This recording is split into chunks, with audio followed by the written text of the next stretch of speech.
Hello everybody, welcome to the United Stand. It's Boxing Day and let's hope we can knock Wolves out. And I'm not talking about the dog things, I'm talking about the football things who wear orange. It's Manchester United at Molineux and I'm Mark Goldbridge on the United Stand. Get involved, make sure you subscribe. Bottom right hand corner, he was getting more beers in. We've just been doing a Boxing Day festive watch along on That's Football for the football there. But this is where it really matters.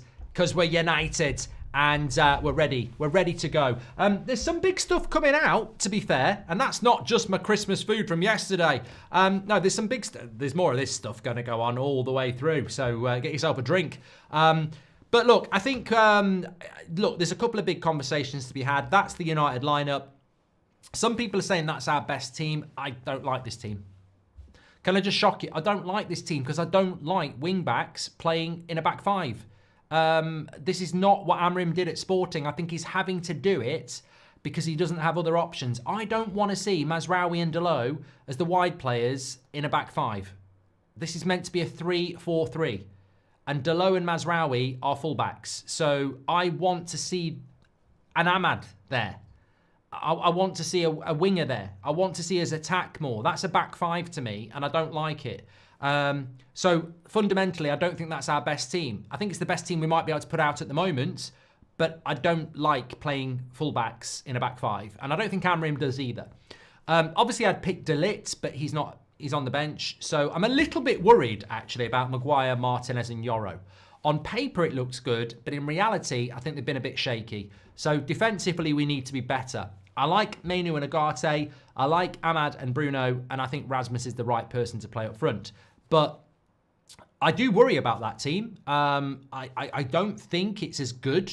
Well, I don't think anybody thinks it's good, but I think it's vulnerable. I definitely do. But we need to win today. We do need to win. And it's dangerous. It's very, very dangerous. No doubt about it after what happened against Bournemouth. There is a bit of other big story. I mean, I'm very reluctant to talk about this, but I know that people will want to talk about it.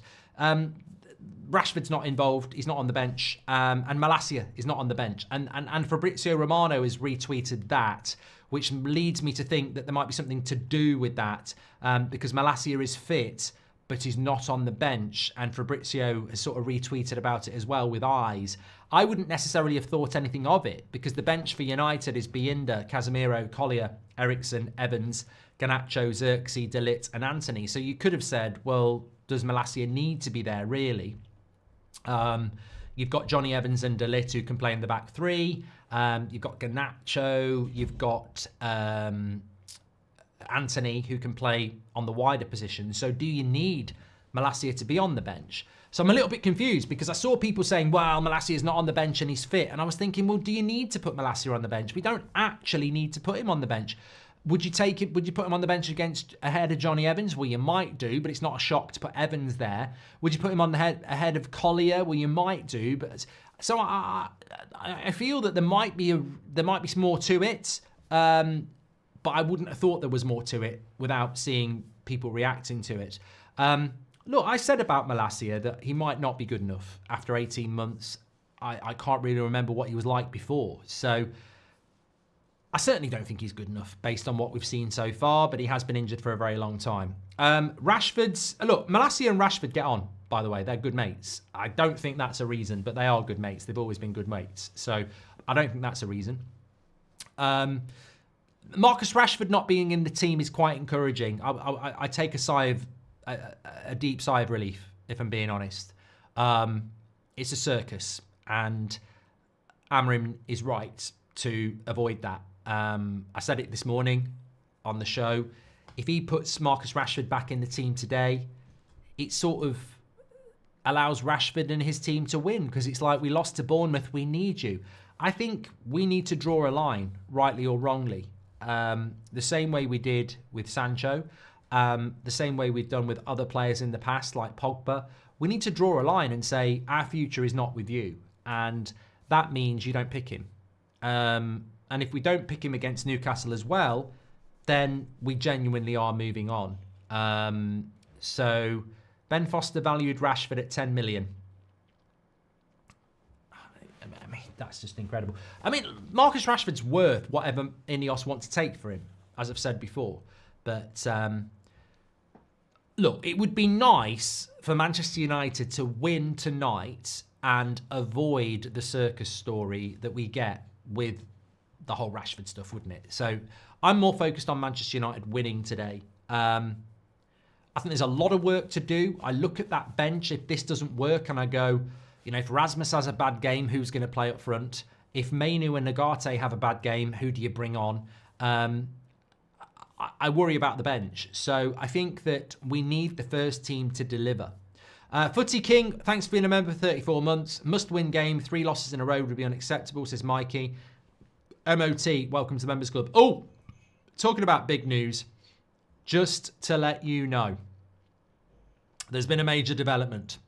Some of you might know that development already. I'm working a little bit slower because I'm on my own. Everybody's off for Christmas apart from the back team. But we have hit 998.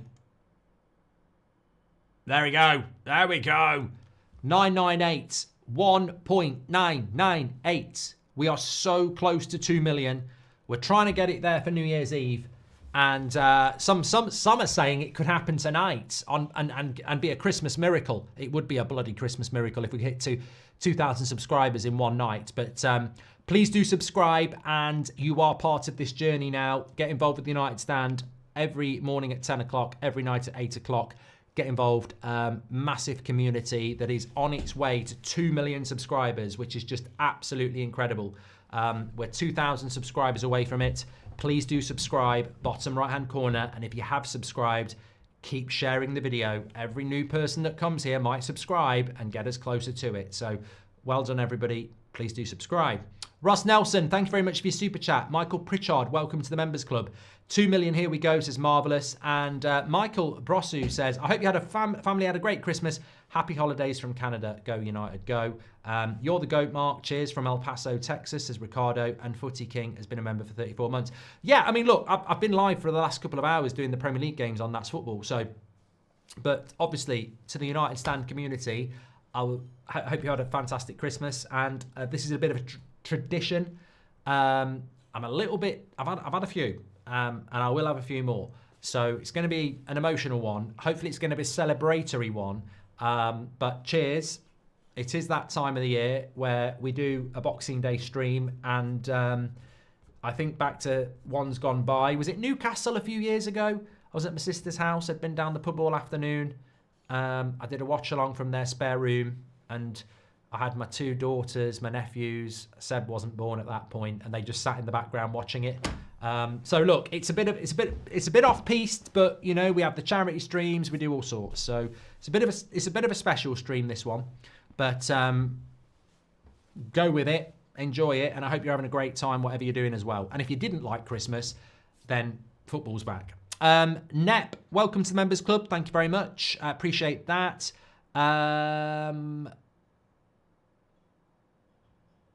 There's a lot of not fake scores, a lot of fake numbers coming in here, because I know for a fact we've only just hit 998. So we're moving quick. We're on 998,200.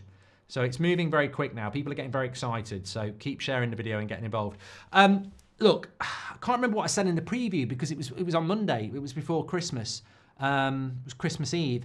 I'm going to go with a win for Manchester United 3-1. I think Wolves are decent, but they are in the bottom 3. I think Wolves are tenacious, but they are in the bottom 3. I think Wolves won at the weekend, but they are in the bottom 3. And I watched them at the weekend, and the goals that they scored against Leicester were really lucky. So I think as long as we don't make defensive errors, we should be okay. A11 says, I think we'd be better with Kobe in the 10 and Bruno in the 8. I've got to say, I disagree. I have to say that. I don't like that at all. Yeah, I think for me that's a bad idea. I don't like that idea. I don't like Bruno in the 10. I don't like Bruno in the 8. I like Bruno in the 10. So, yeah, I don't agree with you on that one.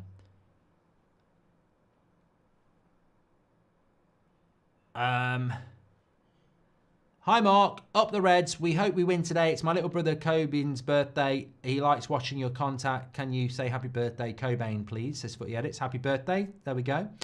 Ray, welcome to the Members Club. Thank you very much. I don't like Bruno. I can hear something and it's really annoying me.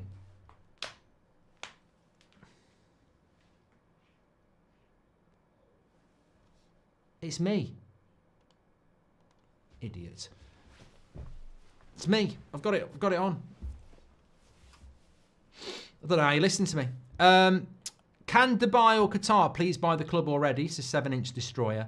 And first thing we have to talk about, no Marcus Rashford. So sick of the obsession with the media, says Zach. Well, we've done it. I'm just glad he's not involved. Really glad. And I hope he doesn't play on Monday as well. Merry Christmas to the United Stand family, says Chav. But I have to concede that in relation to the Rashford argument, if we lose again today, it does massage the ego of everybody who keeps talking about it. Like, we've got to just win. Got to start winning without him. Anthony's going to score today, says Southgate. And I hear Arsenal are looking at Anthony, says Frank. Maguire should be let go. He will go back to his default of playing carelessly, says Mine. And I think it's a shame De Ligt's not fit, actually. But we go with what we've got. Will Man City win the Championship next season, says Alex. And we need Casemiro in the midfield, says Dave. But, well, I mean, he's another player who just doesn't get any game time, does he?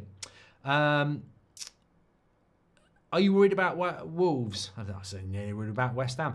No, I'm not. I'm not. I just think that there becomes a point where, I mean, if I look at that Wolves side, Sarr in goal, Kuna's probably their best player. Guedes I know about. Semedo, João Gomez is a good player. Out-Nori's a good player. But I just think that we should be looking at 60% possession. We should be looking at 60% possession, and we should be looking at winning this game of football. And I don't think that's an unfair expectation, and I don't think it's when I look. This is the thing that bothers me the most. If I can show you it on the screen, I will. Yeah, this is what worries me. There we are. That's not acceptable. We're 14th now. We're below West Ham. How the hell has that happened? How are we below West Ham? A win today would give us 25 points. And a win today would put us into, I think I'm right in saying this, well, potentially it could put us into 10th. We could be in the top half. We could go ahead of Brighton with 25 points if we win by more than 2 goals. So that's the prize. Get into the top half of the table. Go ahead of West Ham, Brentford and Spurs. It will probably only be for a day because they're all playing tomorrow, but that opportunity is there. That's not acceptable. 14th in the league is a concern. Obviously, we're 10 points from safety. I'm not worried about that, although it'd be a lot less than that if we lose, actually. We would be 8 points from safety. But we're not going to get relegated. That's not my concern. My concern is we need to start climbing that league table. I don't expect top 4. I think that's unrealistic. But what I do expect is a little bit better than what we've been seeing. And I genuinely believe that we've been playing better under Amorim. I just think that we've been defending badly. Lloyd Wyatt Williams says, I don't care how many games we lose until we get rid of these players who think they're too good to work hard for our club. Rashford should realise this, being a so-called one of ours, all long overdue. Hoyland and Ahmad to score. Let's fucking go, says Captain T1. Mark, mods and chat, hope you all had a brilliant Christmas, says Luke82. You as well, mate. You as well. Well, we're about, what are we? We are currently 9 minutes from kickoff, so it's flying by, which is good. I think we all want to just get on with it and win and get back to our turkey sandwiches. But look, I have to be confident. that Bournemouth game at the weekend. I didn't even do the watch along from that, and it's probably a good thing. MS says, Merry Christmas and thank you. What is your opinion on Amorim's not only tactical and football approach, but also his devotion to spiritual aspects and high value of morals? Can it get in the way of pragmatism? I'm not too sure about that, MS, and I think that's a very interesting question I would like to revisit on an 8 o'clock show, or certainly an 8 o'clock show where we have more time. I'm not really too sure about Amorim and his devotion to spiritual aspects and high value of morals, because you have to be pragmatic, I think, in life as well. What do you think 2025 will look like for Man United, says Aditya?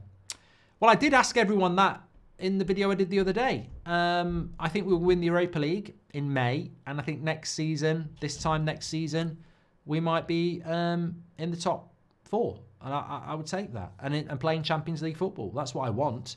No Rashford or Malacia is ruthlessness from Amorim. And that was from Omar. And Ray says, this is our best team without De Ligt. Yeah, I'd put De Ligt in. Wicked hangover, says Ravel. Car issues. I need a win today. Let's get the win, says JMD. Merry Christmas. And have you observed that Bruno can't beat the first man on corners almost every time, says Lokesh? Yes, I have. And I've observed that Declan Rice can. Why is Declan Rice a better corner taker than Bruno Fernandes? And we're paying 300k a week. It's a good point. It's a very good point. Hello, Mark. Was expecting Collier to be knocking on the door of the first team this season. Has he recovered from his injury? Would like him to get a chance as a bench midfielder. He's only just coming back from injury, Amandeep, to be fair. But, you know, I do agree. I'm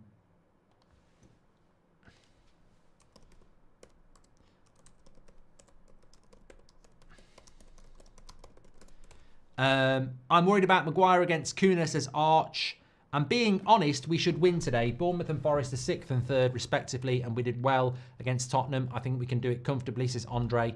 Merry Christmas. Have you seen the new Wallace and Gromit, says William? I watched it last night. And Bruno doesn't pick himself to take corners, says Vita, which I think is also a very, very good question. Look, let's win this game tonight. Rome's not going to get built in a day. There's a lot of work to do at Manchester United, and I think we're all fully aware of that. So let's get a win. First and foremost. No other. We're not going to be in the race for top 4 if we win, and we're not going to be in a relegation battle if we lose. But we've got to start building the foundations, and for me, the foundations start today with a win. We've got Newcastle on Monday at Old Trafford, which I think will be difficult. You know, we seem to be catching teams at the moment at the worst possible time as well. West Ham have just changed their manager, and they look... Sorry, not West Ham. Wolves have just changed their manager. Newcastle have just found their form. We've got Liverpool a week on Sunday. So we've got 3 very, very interesting games coming up. And that, to me, emphasises the importance of winning today. Sean Douglas is gifted a membership. Nice choice with the Madri, says Ethan. And Bruno doesn't pick himself to take the corners. Thank you. Remember, on the road to 2 million. Some might say we might hit it today. We're on 998,300. So bottom right-hand corner to subscribe. This countdown is for 2 million. And we're only about 1,700 away. So please do subscribe, bottom right-hand corner. And if you have subscribed, you can click the share button and share it on your socials and help us get there quicker. Okay, so we have the players coming out right now.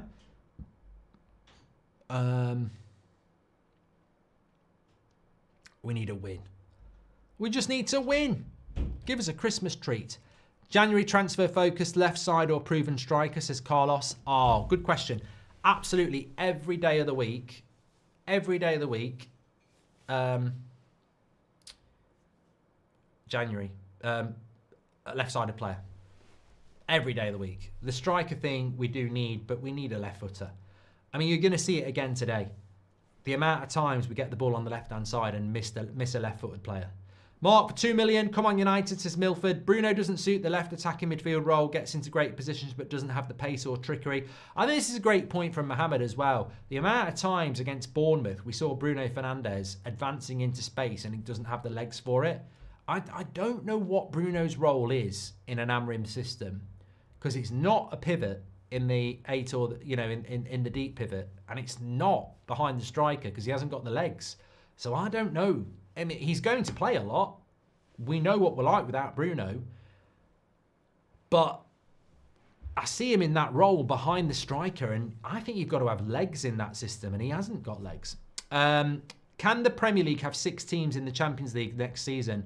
With the way things are going, 5th may get Champions League spot, and if we win it, and if we win the Europa too, says Niki. Yes, you can. You can, because the 5th spot is allocated on something completely different, and the Europa League winner is allocated as well. We can still win the league, says Hyans. Okay. Happy Christmas, Mark. Come on, United, says Nath. And PK says, would you prioritise winning every game or avoiding long-term injuries if you could only have one? Winning, PK. Easy. I think it would be smarter for United to go to Osman in the January transfer window because it's a good opportunity, says Ivan. I don't mind Man United going for Osman. I mean, I'm a massive fan of Rasmus, but I do think he'd respond well to competition. I remember when I did that interview with him in February, and we had that chat about Martial, and he was like, hopefully Martial can get fit because it's better for me and it's better for the team if we've got 2 strikers fighting for a role, because I know I can't play every minute of every game. So I think that, he's fully aware of that as well. I say put Collier in after 60 minutes for Mainu. Maybe we get one more player in the pivot for the future. Better than putting Casemiro, who is done, honestly, says Arch. Jealous of Forest, says A Lost Ghost. And thank you very much for that. Garnacho on the bench, says MS. Yes. Do you think we'll sell anyone in January, says 5 Cantonars? Well, I think Rashford's got to go, hasn't he? Whether we'll sell him or not, I think he's got to go. Thank you so much for working on the holidays, Mark. The United fans are very grateful for you. Mate, I'm always going to be watching this game, so obviously I'm going to do a watch-along. But it is the holidays. I'm glad that you've remembered that, and I hope everybody is enjoying themselves. I'm aware that a lot of you might have this on with family gatherings, and people might be going, who is this Pratt sat talking to us about football? Well, this Pratt is about to hit 2 million subscribers with the greatest community that's ever fucking lived. That's who this Pratt is. And the community is what makes us great. So subscribe to the United Stand and make it part of your life in 2025 because we're passionate. That's what we are. But yeah, Ricky, Beth, Kev, and the rest, they're all off today because it's Christmas and we've given them the day off. So they might be getting involved. I'm sure they'll be watching, but they'll be back for the Newcastle game. Can you speak up? I'm in a pub in Kildare and I can't hear you on my headphones. Merry Christmas, Mark, says Jer. I love it. I wish I was in the pub with you, mate. Absolutely would love to be in a pub right now. But second best place is here with you. Third best place, probably in Mallorca, just lying down. But it'd be cold. I think we need a new number 10 to play just behind the striker in an Amrim system, not rely on Ahmad. He cannot be overused like Bruno, says Ayush. I've got a 6-pack of Heineken in case this goes wrong, says Constantine. Mark, mate, I kid you not, in spring my parents were like, what's that you're watching, why? And I was like, you wouldn't get it. Insert Joker meme, says Swami. Happy Christmas all. Hope you love the Jaws Lego set. I've not built it yet, Sam, but I'm looking forward to it. Can you, outside of Maguire and Delo swap, would you say this is our strongest lineup, says Edward? No, I don't actually agree with that. I'd rather put Ahmad on the right and put Mount or Garnacho or Xerxes in behind. I want a winger on the wide. I do not like 2 fullbacks as the wide players. I don't. This is not England Euro 96. I want fucking wingers in a 3-4-3. I don't want fullbacks. And I certainly don't want a fullback who can't play, isn't left-footed. So, no. I would put Ahmad on the right, probably put Garnacho in behind. And put Mazraoui on the left. Here is Mazraoui. Oh, God. I tell you what, if we'd have been alive then, it could have been 1-0. Genuinely could have been 1-0. That cross from Mazraoui is good. I just don't think we're alive. That could have been 1-0.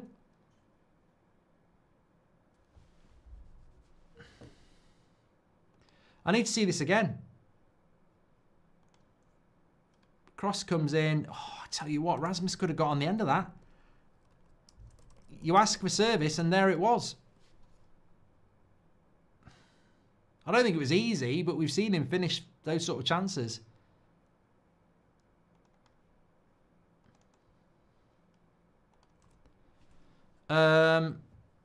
Evening, Mark. Hope you had a great Christmas. Let's top it off with maximum points today, says Ian. Thank you, Ian. Merry Christmas. And Even says, what guarantees is that Gyökeres will not prefer to go to a team like Arsenal when they're playing Champions League? This is why we've got to win the Europa. What's happening with De Ligt, says Shahin. I think he's just recovering from illness. Not quite Mallorca, but listening on the drive from Seville to Portugal, says Joe. Lovely stuff. With City dropping points today, and if we win, Manchester is red again, says JR. Thank you very much, JR. And Merry Christmas, Mark and the United Stand, says Paul Thompson. Thanks for keeping up the content over the holidays. Hopefully we see some positive change before the end of January. Thank you, Paul. Hopefully we're going to bring some players in as well. Wolves on the attack. Good interception there. That should have been a foul, but we'll play on. Bruno, not quick enough. Just not quick enough. He's not quick enough for that role, is he? It's starting to become very clear. That ball needed to go quicker, Ahmad. Fucking hell, look at Rasmus, he's right. Why did Ahmad not just play that pass? Bad decisions again, already. Ahmad should play that into Rasmus straight away. Bruno being beaten for pace. Interested to see how quick Wolves adjust to a similar formation, says Zach. Good play by Mazraoui.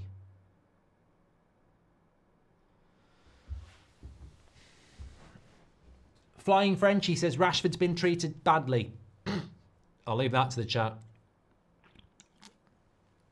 At least he's had Christmas off. He could have had like the works yesterday.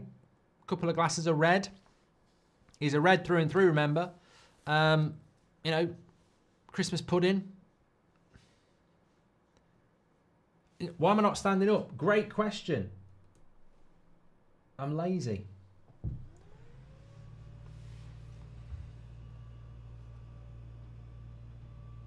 I'm definitely standing up. If I don't stand up, I'll be passed out.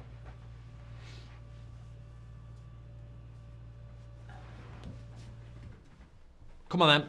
Here we go. Agate, Rasmus.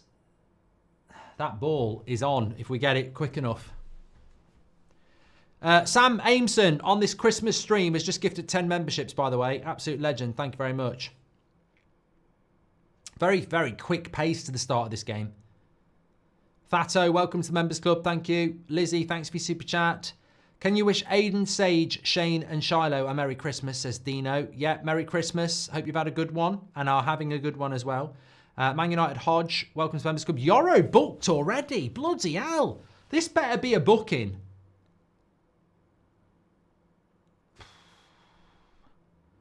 First foul.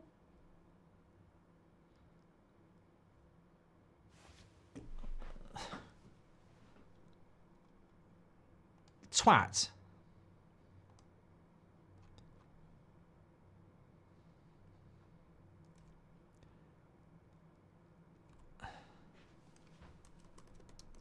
That seems a little bit harsh to me.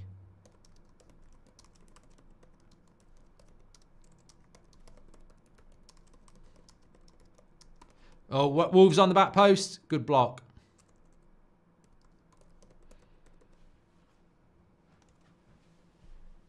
It's just bad refereeing. It's the start of a game. It's got a good fast pace to it, so you start booking people. Right, Rasmus left. Fucking hell, Mainu. Come on! Wake the fuck up! Sloppy bastards! Like, you're under no pressure and you're doing a pass with the outside of your foot. Just fucking pass the ball with your left foot.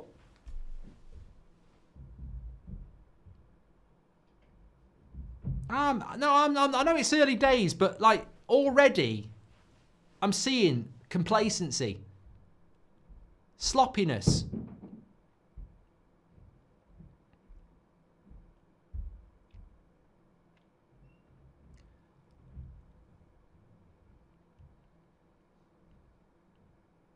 Go on then, press, press, press.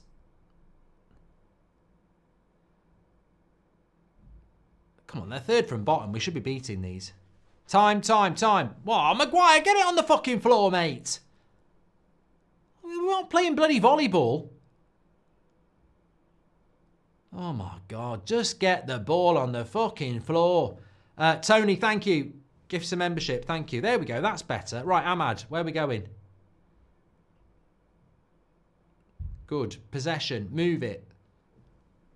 Tony Wakefield's just gifted 5 memberships, by the way. Joe Tyrrell says, Tony, you're a legend. Joe Tyrrell says, Merry Christmas, mate. Hope you had a good one with the family. Much love from Cork. And you, Joe, as well. Lizzie says, I've heard that Rashford's coming to Leicester. I very much doubt it. Sorry I couldn't catch you live yesterday, says Sam. Always a busy time in hospitality. I wasn't live yesterday, Sam. Don't worry about that. Thanks everyone who's tuning in. So a fast-paced here start. Delo into Bruno, into Delo. He's got no left foot. Bruno. Mainu, Bruno.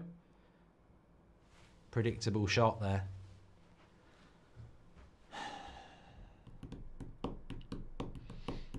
This needs to be a win today, says David Campbell. It bloody does.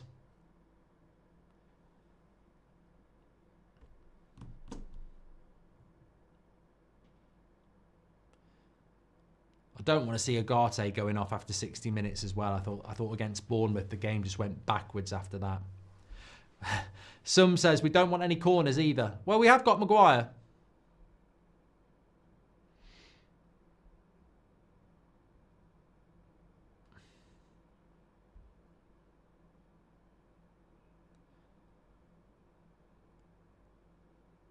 You need to score first in a game like this.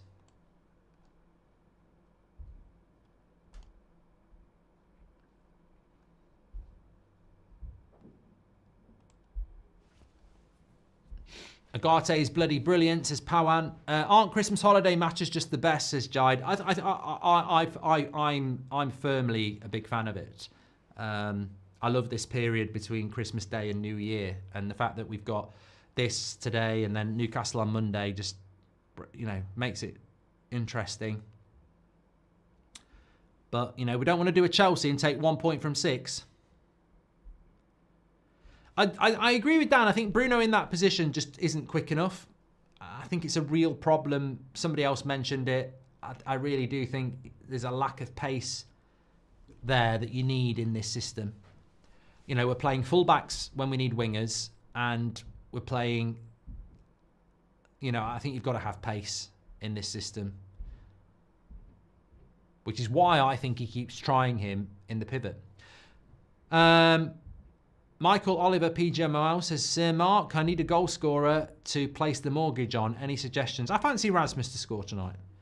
Rahul says, Bruno's constant playing and age may be catching up with him, says Rahul. Ronnie's Gaming Channel, thanks for being a member for 23 months. Mark Trevathan, thank you very much for being a member, new member. Shout out to Tobe for buying me TUS merch for Christmas, as it's Wilco. Thank you very much, mates. Please do subscribe, by the way. We're on the road to 2 million. I will keep you updated on this because we're only 20 away from 998,500. So we're 20 away from a 1,500 countdown. So please do subscribe, bottom right-hand corner. 2 million in sight. Incredible. But hopefully 3 points in sight for Manchester United as well. Talking about sight, there was talk already. There was talk earlier on that they were going to postpone the Liverpool game because of fog. They haven't. May as well be fog. I won't be watching it anyway. 14th now, Mark. After today's results, we need a win, says Colin. 100%. Oh, come on. Who's that? Delo. Sloppy. Mainu. That needs to go. And again. What's wrong with Mainu's passing? Rasmus is fuming.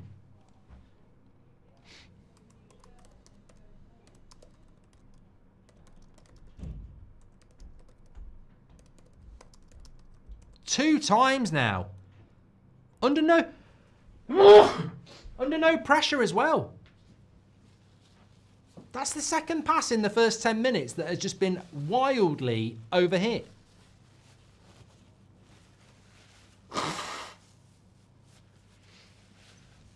And the problem Mainu has as well is that his playing style looks so relaxed that you can't get away with passing like that. Mark, go easy on Mainu. Let's remember he's coming back from injury and it'll be easy to clip you up out of context and say you've now moved on from Rashford to mate. I like Mainu, KC. Let them clip me up. I don't care. I've been clipped up more times than a fucking hairdresser. I like Mainu. I'm not going to protect players who make fucking stupid passes like that.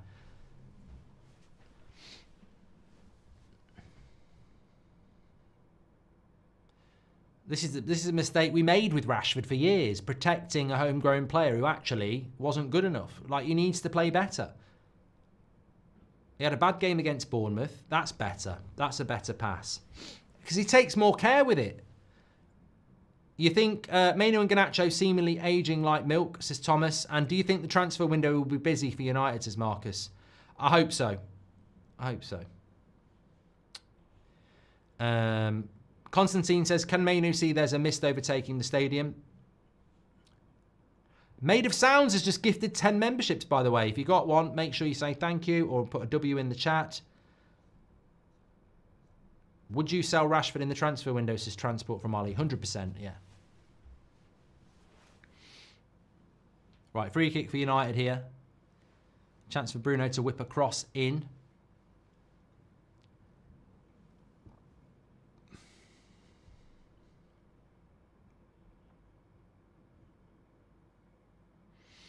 Ash G says, all for being fair and criticising where needed, but please keep the same energy for Rasmus. Mate, you just got an agenda. I can't be arsed. Don't tell me how to talk about a football match. Mainu has misplaced 2 passes, and I like Mainu. So I don't know what you're talking about. Rasmus could have got on the end of the Mazraoui cross, and I said he needs to get on the end of that. So I don't know what you're talking about. I'll put it down to stupidity, but you're talking shit. So chill your boots.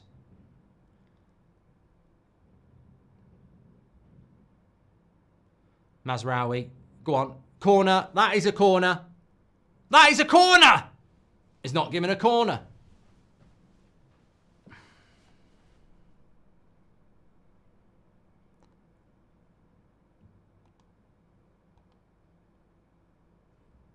Well, it should have been a free kick. Damien, thanks for gifting 5 memberships. LJ says you clearly dislike Mainu. Oh, mate, can the moderators just start blocking these idiots? I'm not going through this again. I fucking death threats 2 weeks ago because apparently it's my fault Marcus Rashford's shit. Where's the Mainu dislike coming from? I literally have said about Mainu, why are people turning on him? I've literally said, get behind your young players. He's played 2 shit passes and needs to switch on. That's not disliking a player. That's demanding they do better. You can criticise a player that you like, you fucking cretin. Idiots. Look, if you don't like it, there's some other moron you can go and listen to. Fucking idiots. I will not, never, ever glaze players just because I like them. It's not going to happen. We're 14th in the league and we need to do better. We have standards that we need to do better in, and you cannot be giving the ball. What? Bloody hell, who did that? Who's this? Was that Nori?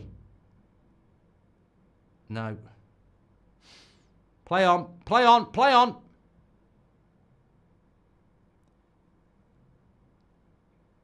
I want his name. I want to know who controlled that ball in the air and did that flick for Wolves. Oh, we're going to get broke on here. Bruno gives the ball away. Agate, don't fucking dare. Oh, Anana gets hold of it. It was Kuna. What was he doing at left back?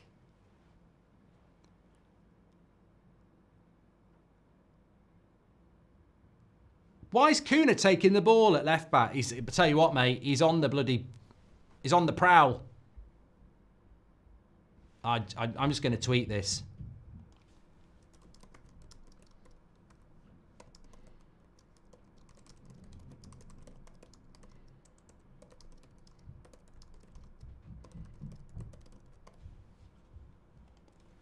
I've tweeted it. I think Bruno's too slow. Rumours in Turkey say Galatasaray are interested in Rashford, says Omar.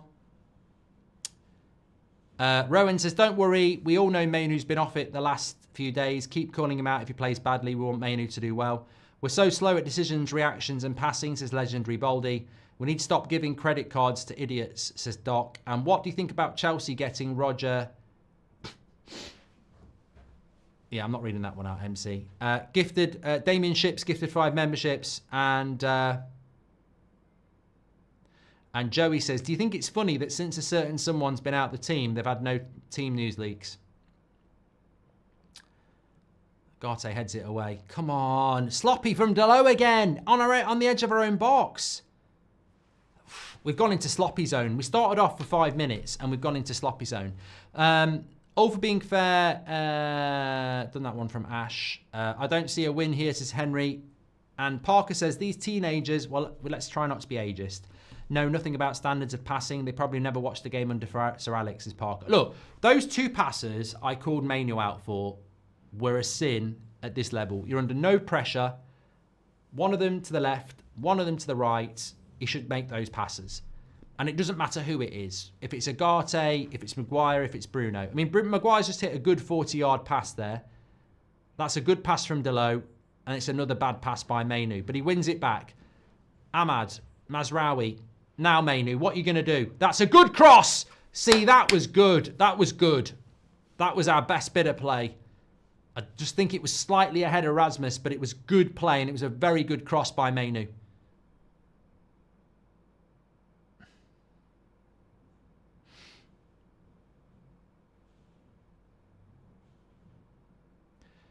Do you think Rasmus should have done better? I don't know. Without seeing the replay, I don't know. Here we go again. This is going to be another yellow card. Bruno. Kuna. Yeah.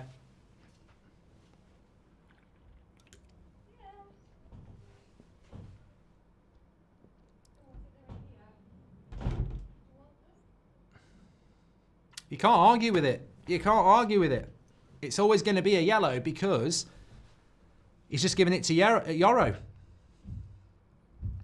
People who think you can't criticise people you like are the same people who've never gotten feedback from a lover in bed. It's hysterical.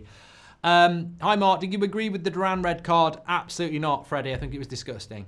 I think Aït-Nouri is a very good option for United to consider. He has the attacking prowess, work rate, and very good ball carrier with attacking threat, according to the stats, says Mohammed. I'd take Aït-Nouri and Kuna tomorrow. And I think Kuna would love to come to Man United, and I think he'd be brilliant at Man United. I think, I've said this before about Kuna. Every time I see him, he does it for Wolves. And with all due respect to Wolves, they're a club that you could coast at. Imagine him in an Old Trafford. Imagine him in a red shirt. Wishing Christians in Gaza a Merry Christmas, says Khalil. Bruno couldn't lead a game of Simon says Dematri. Will you display your play button as a celebrity memento when you hit 2 mil? You don't get another one for 2 mil, Sam. You get it for 10. So we'll never get that. You get one for 100k, a million, and lovely ball by Agate. Delo. Kuna would be amazing at United, says Afro. I know.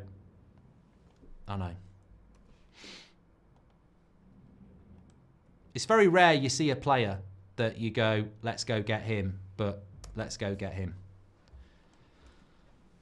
How many of Wolves players would get into our team, says Jim. Delo with the shot.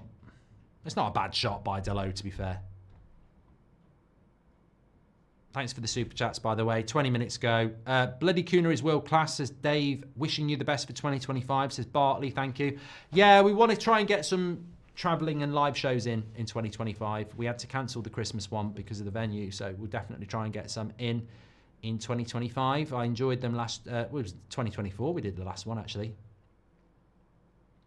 There's just a general lack of pace in this United side, you know. Martinez ain't quick. Maguire ain't quick. Agate ain't quick. Mainoo ain't quick. Bruno ain't quick. I just think we need some genuine pace in this team.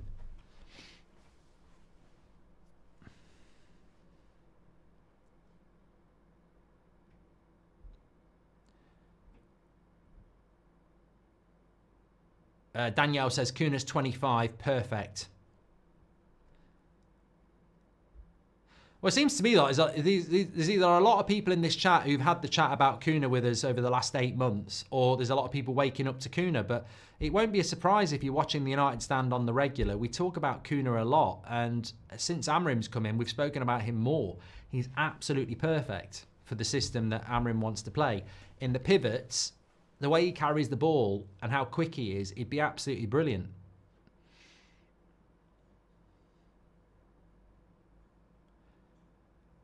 Agate is quick for a midfielder, Linus, I know. But you know what I mean, like genuine, get the ball, sprint away pace. I'd love to see Iheanacho replacing Martinez, says Alan. I mean, I'd love to have that information from Amrim, like how many realistic signings would he make if he had an open checkbook. Aside from Ahmad, fast players are not technical enough and our technical players are too slow, says Carl. Fair point. Bruno is slow, says Ivan. Well, Wolves are coming back into this game now. I thought we started off okay, but...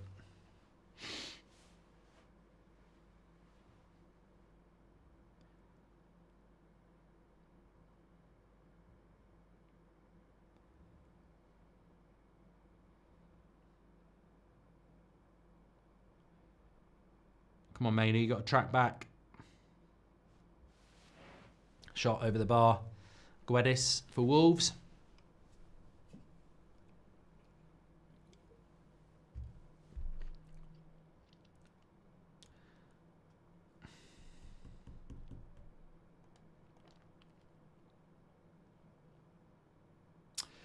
$998,607 subscribers. We're getting close to 999. Please do subscribe. Bottom right hand corner. 1.998 million. We're getting close to 2. Please do subscribe. Get involved with the United Stand. Obviously, after this game, we've got my match reaction where you can do your player ratings. Mark every player out of 10, 6 being the average. My worry about this game, and I said it when the team news came out, is we need this team, in my opinion, to get the result. Because as soon as he starts making subs, I think we'll drop off. I don't see anybody on the bench that's going to take the level up. So if Rasmus has to come off for Xerxes, or Agate has to come off for Casemiro, I mean, the only player that, but he's a defender, De Ligt.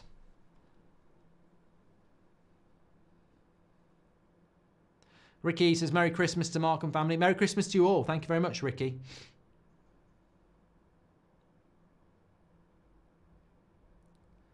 Well played by Yoro. Agate. Rian says they need to move the ball quicker in the final third. It is very pragmatic. Go on, Ahmad. Oh, fuck off! The fuck are you on about, linesman? How's that a foul?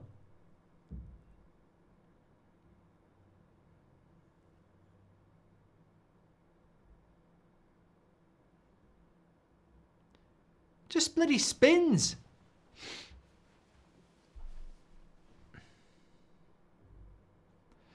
Dan the man says, we're moving the ball too slowly, giving time for Wolves to set themselves. Pointless keeping possession if we can't move it quickly.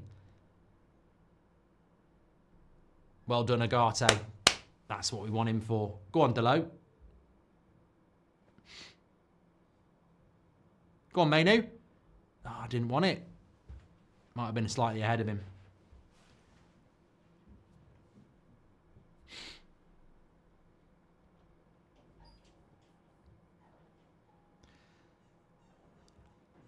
The way today's gone, I worry about a red. Agate's positioning, standing interception, tackles and movement to receive the ball is the best I've seen it for United for a long time, says Gur.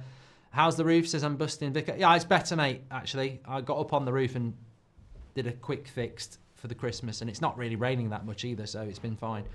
I think that it's nice to see that shout out for Agate, actually.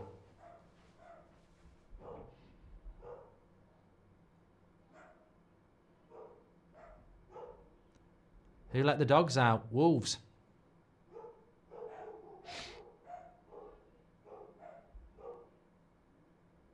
Would you get rid of 5 players and get 1? Says Aiden. No, would you get rid of 5 players and get 1, or sign 5 players and get rid of 1? Well, I'd sign the 5. Oh, Jesus Christ. One for the cameras from Onana. Larson gets his head on it. I mean, if this goes in, Onana's in all sorts of trouble. I mean, it's rare for Maguire to get beat in the air there. I mean, I don't think this should ever go in. But head, bit of a bounce. Yeah, one for the cameras there. Corner, though. Corner! Bloody hell.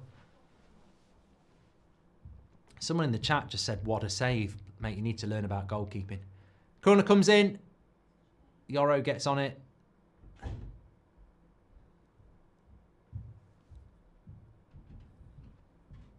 Go on, Ahmad. The fuck? Just can't get any rhythm going. Agate's the only player up for it, says Anthony. Avi says, for 10 years, we don't pass and move. We're so slow and static, almost like the players are arrogant because of our history, says Avi. Was Seb happy with his guitar, says Retro Benjo. Hope you've had a good Christmas. Yeah, very happy, mate. We just need to teach him how to play it a bit now. If Ineos don't back Amorim in January, then in my eyes, there's been zero difference in ownership. I was always full ownership and Glazers out, always will be, says Daniel Whittaker. I think we just need to be very careful in this game because approaching half an hour, and apart from the first 5 minutes, it's too equal. Honestly, Maguire has been much better in this system, don't you think, says Man United Hodge. Yeah, I mean, Maguire's going to be better in a back three because he's got protection in front and next to him. And he's very rarely going to get caught out in a one-on-one. So I think it suits Maguire in this system, yeah. Certainly better than being, you know, you put Maguire in a Liverpool centre-back situation, I think he's going to struggle. Like Lyndon says, I think Maguire's a specialist in a back three. Although, to be fair, another crap shot by Delo. Although, to be fair, I also think that cross and that chance then, Maguire gets beat in the air. Corner to United. Can we do something with it? Ahmad's going to take it.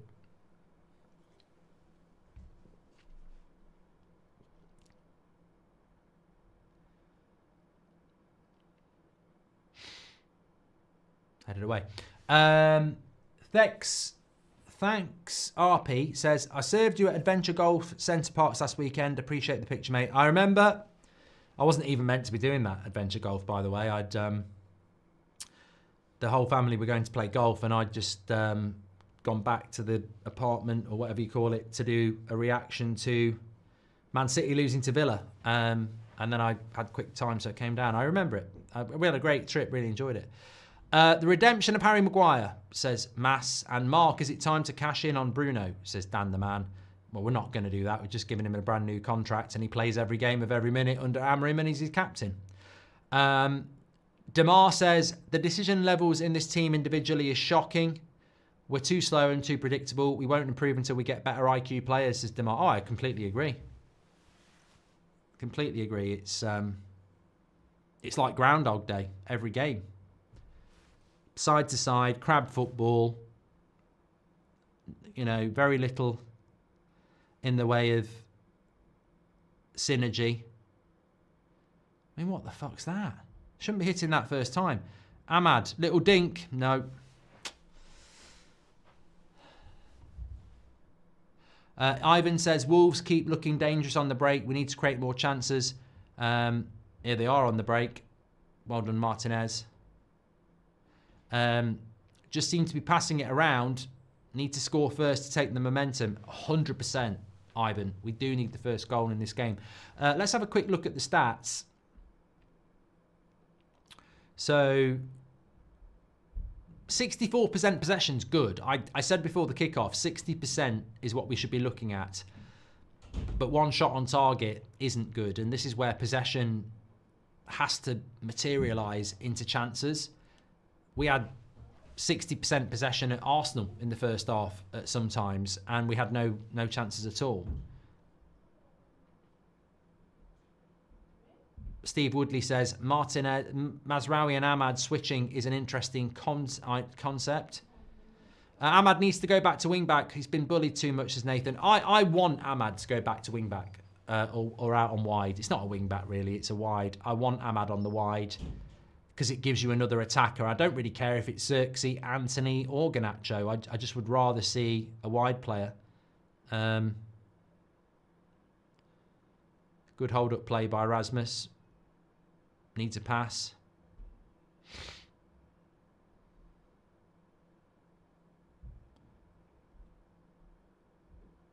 I mean, look, Mazraoui and Delo do well in a sense, but they're not wingers. I'd rather have a winger out wide, 2 number 10s who are attacking. We're not scoring enough goals. I mean, I know we scored 3 against Spurs, but 2 of those were mistakes, really. Just got in, how are we doing? Says Bjorn. Probably not a bad game to wander into 30 minutes in. It's not a lot going on. It's a bit too slow from United. Kuna is a great buy to replace Bruno in the next couple of years. United not playing well at all, says Marcus. RS says, I think our players neglect Rasmus. Well, I mean, look, it doesn't matter whether it's Rashford, Rasmus, Martial, Ronaldo, Cavani. We're not creating chances. It's misty out there, isn't it? They're playing their best player on the left wing back to neutralise Ahmad. Kuna just seems so versatile. It's fascinating, says Andre. Ericsson equals chances, says Thomas. I don't think we can look at team selections as the problem here. I think we all know enough about these players to know that years of bad recruitment is showing, says Robert Hunter. I agree. I don't think there's anyone on the bench where I'm going, oh, he's made a mistake there. I think there's nothing wrong with the team he's picked. That should be a yellow card.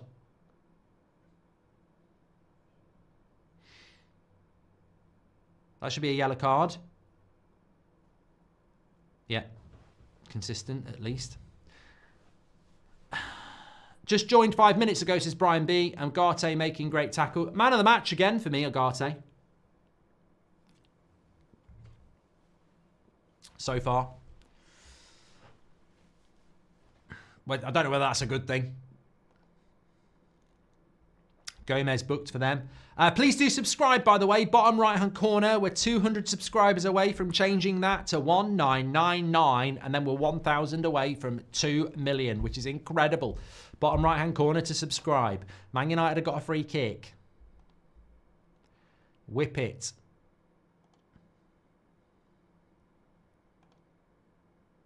Yoro's done well, says Cooper. Come on, Maguire. Maguire's had a good game. Come on, get your head on it. No, that's the wrong type of corner. Although it did lead to a... Well, it was a save, easy save for Sarr. Ta-da! It's Sarr. I mean, it's on target, but there's no power on that at all from Martinez.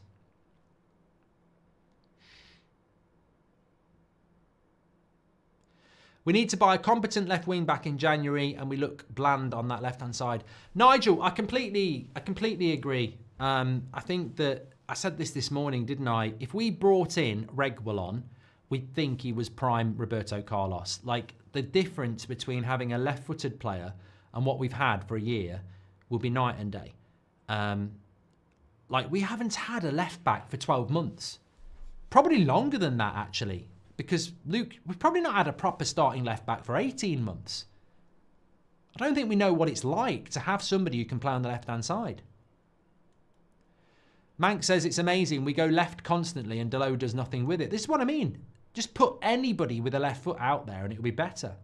Why is it so foggy on the pitch, says AK? I think it's just misty in the UK at the moment. Merry Christmas from Cape Town to you, Mark, and all the United Stand members. Well, Merry Christmas to everybody who is out there. Hope you're enjoying the festivities. Big fan of this week between Christmas and New Year as well, so make sure you're getting some rest and recuperation at the end of the year. Wild how Ten Hag refused to play Ugarte just because it wasn't his hiring. He's so consistent, says Sark. Thank you very much. Rasmus is fuming. The passes to him are terrible, says Jordan.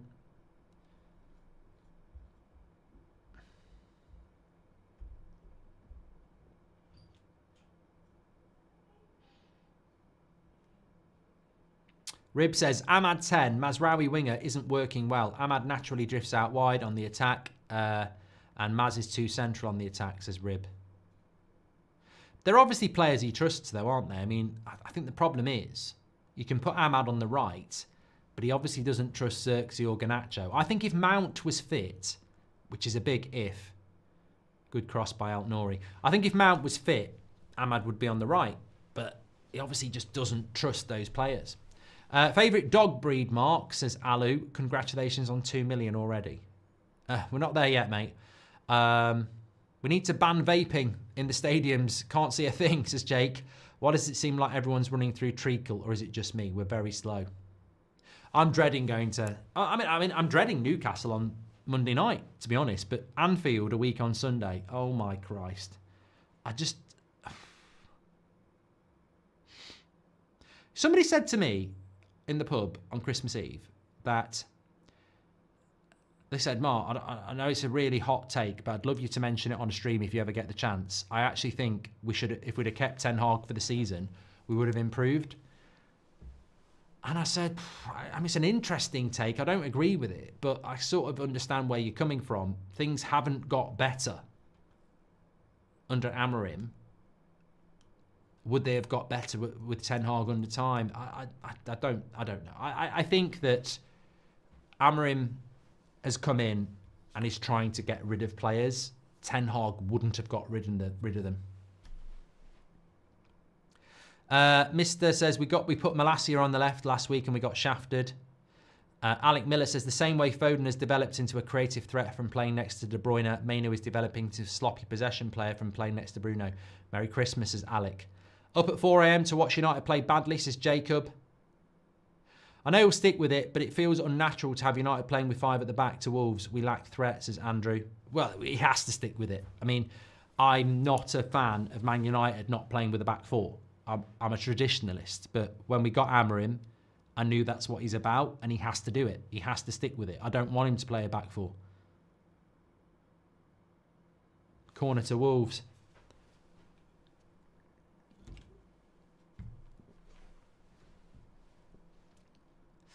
Don't miss Rashford, says Hitton. Hi, Mark. Can you call my friend 350 Zeps a twat? He supports Man Shitty.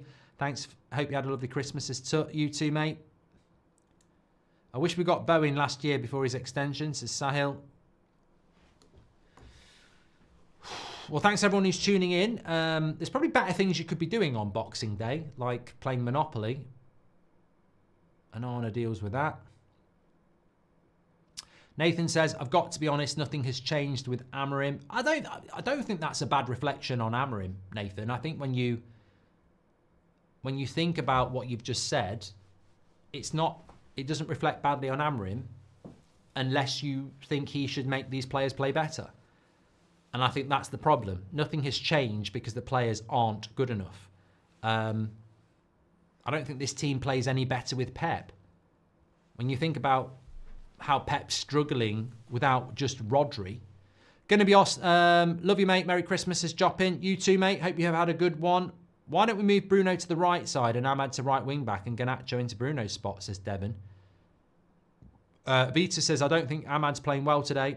Left back is a must, says Paramavir. Goal kick. Greasy says the actual problem is making chances or finishing. This game is dog, says Fuge, and I think United are playing a team who's at their level. It's unfortunate, says Vabaf.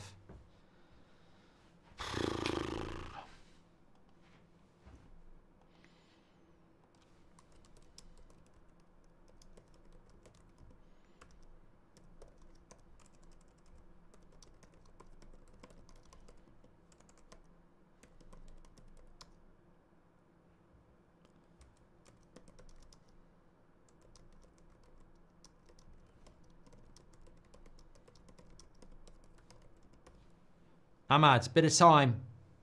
Why is he shooting? Why is he shooting? I love Ahmad, but why is he shooting? You have to be critical. Like, why is he shooting there? Leopards just can't change their spots. bad passes, shooting from stupid places. They just can't, they can't recompute their brains. I wish Onana's goalkeeper kit was our away kit. It's mint, says it's Dave. I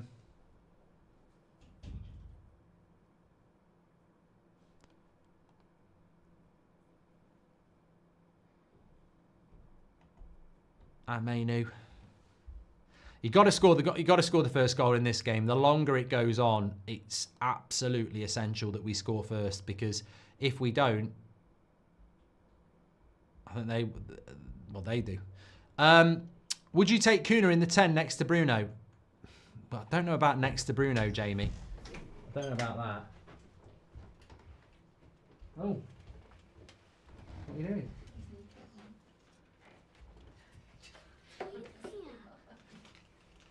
Probably be better than. What are you gonna do? Do you want to do a song? Go on then. Go on then, do a song. It's not even on. You do it. It's not on. No. You do it. Go on then. No, you do a song. He's got his new kit on. It's coming to save the game. You do it. No, you do it. You're good at it. It's not. I don't think it's tuned in. It's not working. Oh, you just banged your head now.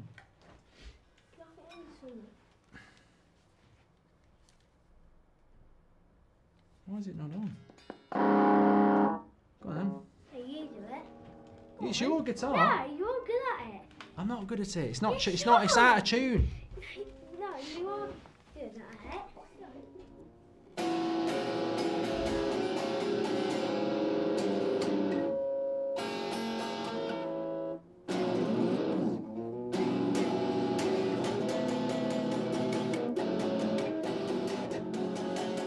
This is better than the match.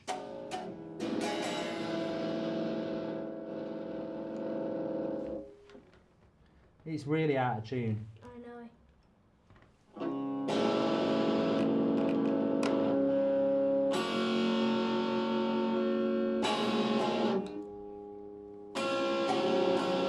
Really out of tune. It's like United. At least that kit fits, or is it a bit tight? No, it's good. Good. All right. You sure you can carry it out? Yeah. Hold on. You sure you can carry it out? Yeah.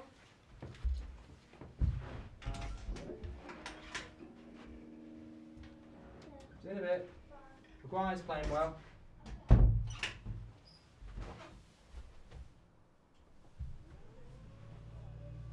"43 minutes and the highlight is an out of tune guitar."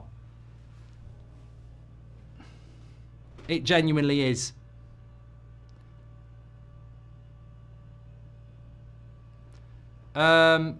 United give us a Christmas present and win, says Christine. "Guitar's more in tune than these players," says Orion. It's really out of tune. "Will we ever be back? Are we cursed?" says La Familia. "No Oasis," says it's Dave in it. "Teach Seb a bit of Oasis," says Keith. I will do. I've got to get it in tune tomorrow. "Is it me, or are we allergic from getting into the penalty box? We run the ball close to the penalty box and then play it backwards to Onana," says Decan. "The way this game's going at the moment, I've seen the movie before. They'll score. There is no way you can seriously defend your belief we will win the Europa League. This team couldn't win a game of stuck in the mud. Seen nothing so far that makes me think we'd win a game," says Goldio. "Do you think Pedro Gonçalves would be a good replacement for Mount or Bruno? He's been amazing for Amorim at Sporting. He'd be a steal for 30 million, says Mitesh. "After 40 minutes, we need to know score headers," says John. "Kobe still hasn't hit his rhythm this season. Can't wait for the click. Bruno needs to press higher and take a play with him. We need space creation," says Hitton. I just think that there's no player missing other than maybe a fit Mason Mount that could give us anything. And anybody who says Garnacho or Rashford or anything like that, they're talking out their arse, because those two players have never proved themselves in this system. We're not playing with a winger. So it's hard. I think the solution for me is going to have to be recruitment.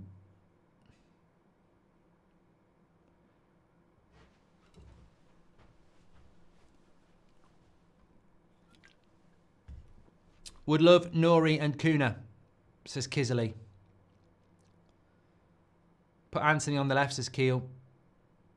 Fete says, class mark, I bet the boy will love that. Jide says it's not out of tune, you're just bad, mate. It's massively out of tune. I know what a D sounds like, and it's not that. It's scary how slow and bad we look against Wolves, says Vitor. Goldbridge better than the match, says Alex. Was regular on the last time we properly had a left back? Yes, Jude, a year ago. Bad times when watching Mark tune a guitar is more exciting, says Dean. Mark and Ollie, the Mers brothers, says Parker. Half time, absolutely shit. Absolute shite. I mean, that's about it. I mean, I'm not saying Wolves have been any better, but they're in the bottom three.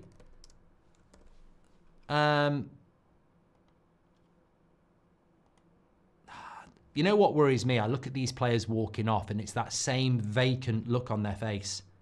It's that lack of accountability. You know it, I've seen it. They're walking off and it's like, you know, I just don't...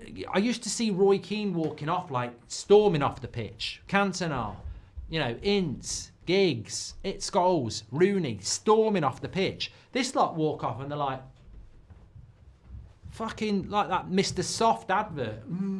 Fuck off. Like, where is the accountability? And that's the problem with that. The reason I'm being harsh is that that's reflected by the 45 minutes that we've just watched. It's so lethargic. It's almost like there's no urgency. That's the word, isn't it? There's no urgency to what we're doing. It's like if it's 0-0 at 45 minutes, it's 0-0 at 45 minutes. It's like, where's the urgency to go and get the goal? 58% possession, 2 shots on target. I don't know what those 2 shots even were. I think there was a deflected one from Delo. Possession's good, but it should be better. I mean, again, look, I don't want to be like a broken record, but where's the service into the striker? It's non-existent. We've got full-backs playing on the wide, providing nothing. Bruno is not quick enough in that position. Ahmad is being overloaded because they know he's the danger man. Agate is playing well.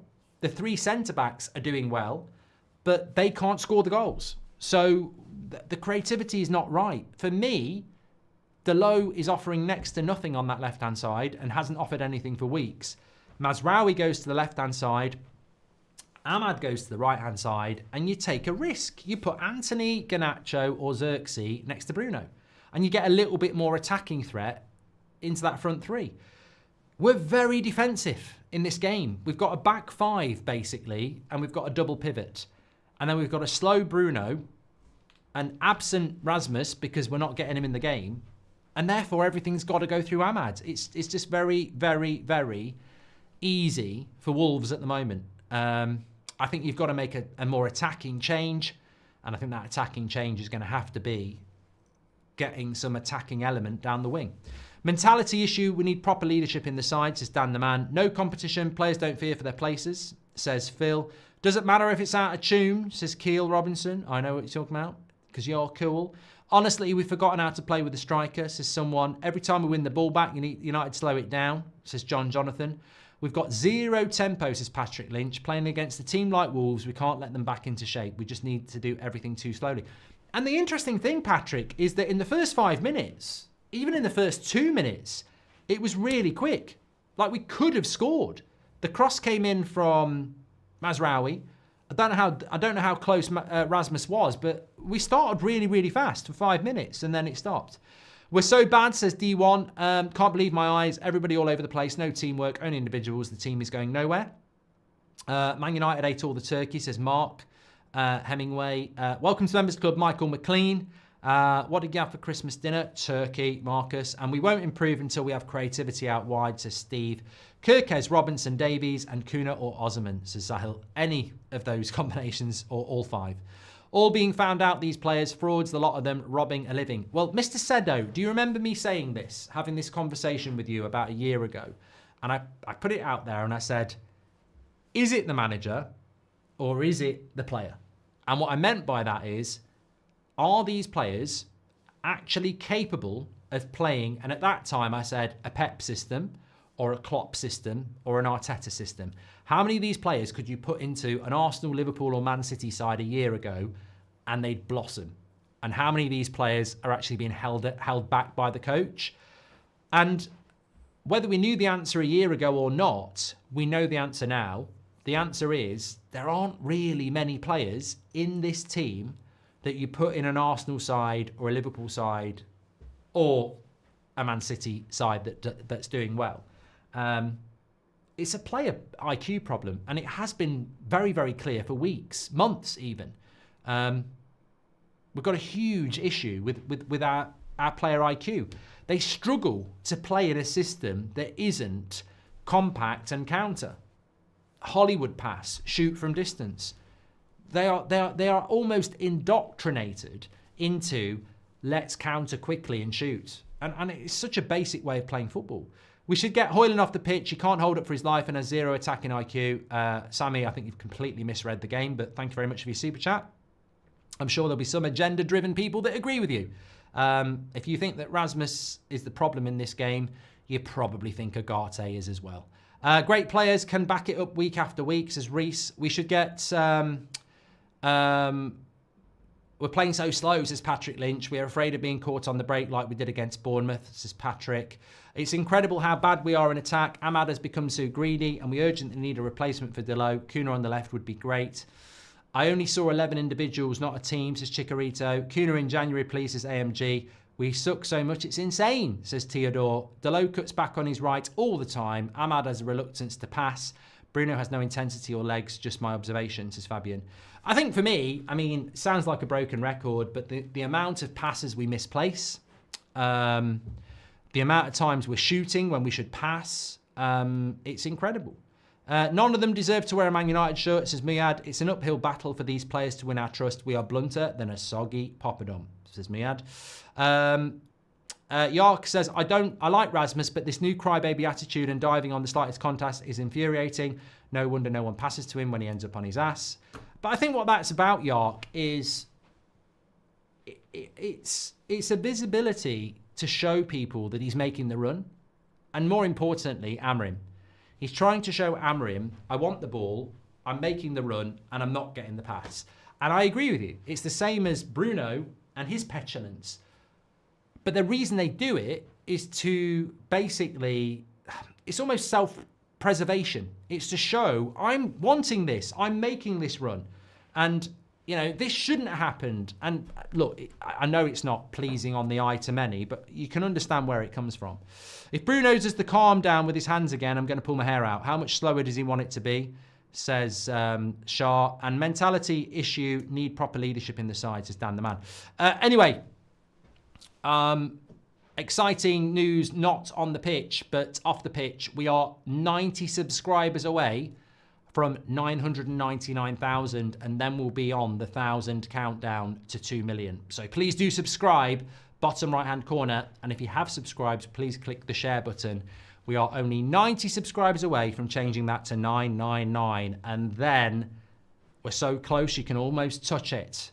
Although, Man United could be doing something to do with this as well, and at least trying to score a fucking goal, because this can't end up another bad result. I mean, I'll just speak out loud, which is helpful. How bad? How much longer does? I'm just thinking. How long before people start putting this on Amrim? That's my concern. How long before people start going, this manager, you know, is absolutely shit. Like, it's not acceptable for Man United to be losing this many games. And personally, I put it on the players. I just don't think they're good enough. But I don't know what he does. I look at the bench. I certainly don't look at Rashford and go bring him back. I don't look at Casemiro and go bring him in, because they've consistently let us down. I don't look at Eriksen and say he's suddenly got legs. I mean, obviously, De Ligt I would bring in, but defensively, we're not doing anything wrong. It's not the defence, it's the creativity. I mean, look, it's a shame Mason Mount's injured, but it's not a surprise. I'd love Garnacho to come on, make a difference. Maybe that could happen, but many don't believe in that. I certainly don't think Anthony's the solution. I said before the game even started that we need this team to deliver because I'm not confident about the bench. And I don't think it is delivering. Mark, we have eyes. We can see these lot are no good, says Angel. Do you think we should be playing Mainu in the 10 and Bruno in the 8? No, Sam. I think Bruno in the 8 is a bloody nightmare, to be honest. Ahmad needs to go back to the wing, says Jonas. Paid too much for all of them. It's 9th and 10th place squad. That's it. For 10 years, they all think they pull the red shirt on and the magic happens, as Christopher Richards. Recruitment pound for pound is abysmal. I'd rather have Palmer, better than both Mainu and Bruno, says MC. Kuna isn't playing as a wing-back, by the way. He tracks back, unlike Rashford and Bruno, says the DJ. Michelle has gifted 5 memberships. Do you agree, Mark? We don't play as a team. Everyone, especially in attack, wants to be the man of the hour. This has always been the problem, Marlo. This has always been the problem. I remember us playing against Brighton 18 months ago. And in the first 20 minutes, away from home, we played really well. But Bruno, Anthony, Rashford, and I can't remember who else it was, just kept shooting. I don't get it, but you can't change it because it won't change. They all just want to shoot. They all want, I mean, Delo's started doing it as well. You know, apparently Delo's been staying behind every game, every training session to shoot. You're a fucking fullback. I don't want you to shoot. I want you to put a fucking cross in the box, mate. Go home. Stop practicing shooting and do what you're meant to do, because when do you ever fucking score? Stop shooting. He has about 4 shots a game and he doesn't score. Maybe the players that are focused on keeping shape and how to do a 5-yard pass, it's hindering the creativity, says Raz. Simple pass and poor decision making is the issue, says Rohan. We really lack pace. That's our issue. It's a tough watch. I agree with that one. Mainu needs to cut down on his weight, says Francis. Play Mainu in the 10 and drop Bruno to the pivot, says Zona. I don't like Bruno in the pivot, but there's a few people saying this. How many players before here for our next title, says Bartley. That's assuming we're going to win a title. Our wingers need to provide service. Hoyland is running the graveyard shift again, says Alonso. Do we need subs? If so, United poor looks like, says the Attic Radio. Not an agenda, but Rasmus's hold-up play is poor. I don't know what you're watching, Yazov. Look, should we talk about Maguire playing badly? Because he hasn't. I don't know what you're talking about with this hold-up play. I've watched the same game as you. I've seen him hold the ball up 3 or 4 times and give it back to a Man United player. I don't know what you're talking about, genuinely. There might be 1 or 2 occasions it's happened, but not every striker holds the ball up every single time. If you think the hold-up play is why we're playing so shit, I'm stunned. I think it's bad passing. I think it's a lack of creativity. I think it's shooting from stupid areas. And I think it's a general lack of pace in the team. I think those 4 things are absolutely spot on. I don't even think you need to individualise it, because I don't trust the bench. So I'm not going to stand here and take this player off, take that player off. What I would do is I'd change it tactically. I would get a winger on the wide and bring another attacker into the pivot. Now, the obvious thing to do is to put Ahmad out wide and bring Garnacho, Xerxes or Anthony on and sacrifice one of Mazraoui and Delo. Or take Yoro off and put Mazraoui into the 3, keep Delo on the left and put Ahmad on the right. But for me, I don't see the point in individualising it, because I don't see anything on the bench that really makes me go, oh, we're missing that. I mean, that doesn't mean that something on the bench can't come on, but I'm certainly not of the mindset where I'm going, oh, we need Ericsson or Collier. Like, I don't think that's the issue. I think you might just have to tweak it a little bit. We have glory players. They're all trying to achieve that one moment to feed their ego, and Player FC will feed their ego. It's sad, says John.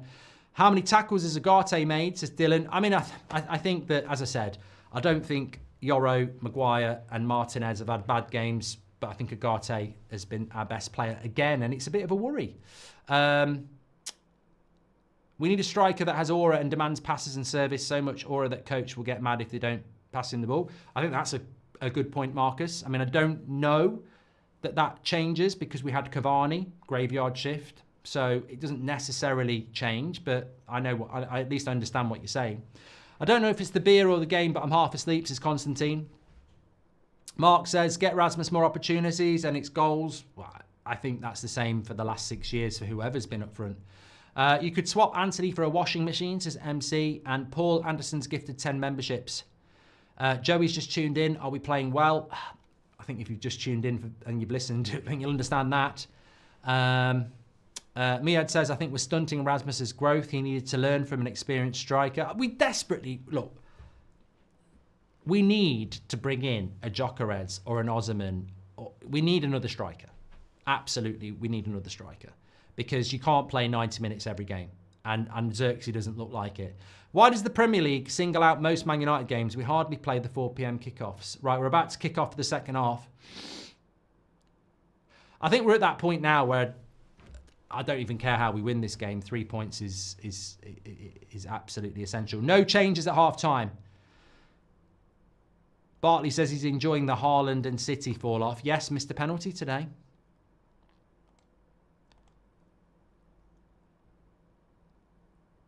Go home, go home. We've gone past 999. We're into 999 territory. Make sure you subscribe, bottom right-hand corner. I'll change it for you now. Lots going on today. But we're into the final countdown. Get that electric guitar back. It's John Bon Jovi time. Look in the top left, or maybe it's your top right. 1.999. We're nearly at 2 million. Could we do it today? Could it happen today? Man United have got to win. You can't hit 2 million and not win. But then again, when could you guarantee a United win at this moment in time? Bruno, go wide. Come on, move it quicker. This is where you need to move it quick. You know when you see the pass and you're like, it's slower. We're going to lose that. Fucking hell. Bruno's off. Oh my God. Oh my God. Oh my fucking God. I think the referee's got this wrong. I genuinely think he's got this wrong, but there's no appeal on a second yellow. That's a red. It's a red. That's Delo's fault. It's a red. It's a look. I think the ref's a twat. You can't argue about it. He's gone. He's not going to change his mind.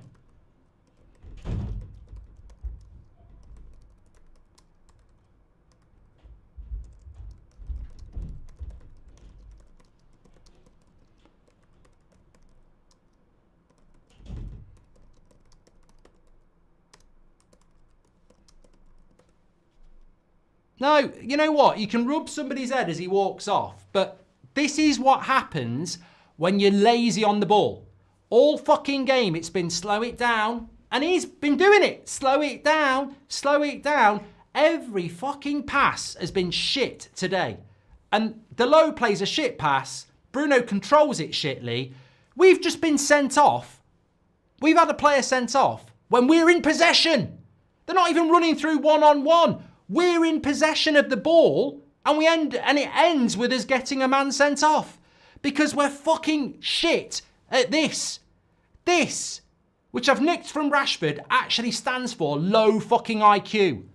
And there's a goal. I fucking conceded straight away. You absolute motherfuckers. You absolute shitheads. And there it is again. Literally. Oh, it's offside. I tell you what. I don't even know if it is offside.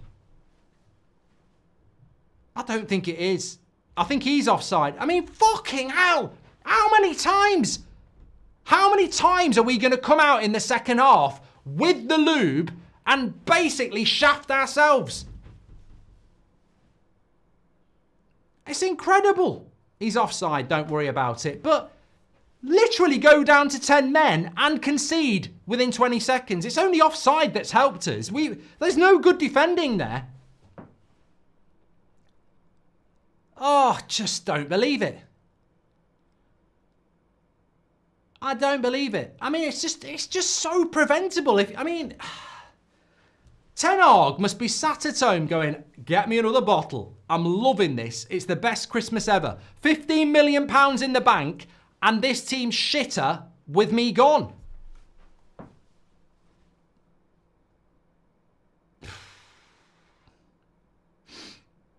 Look, what I will say about the Bruno red card is the referee has been very harsh in giving out yellow cards, but he gave them one of the yellow. I mean, why are they taking so long on this?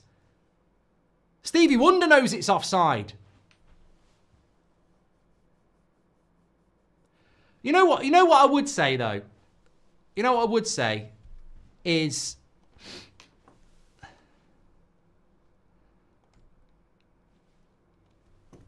there is a but. Howard Webb said with second yellow cards, they want a little bit of a higher threshold. Straight to the yellow.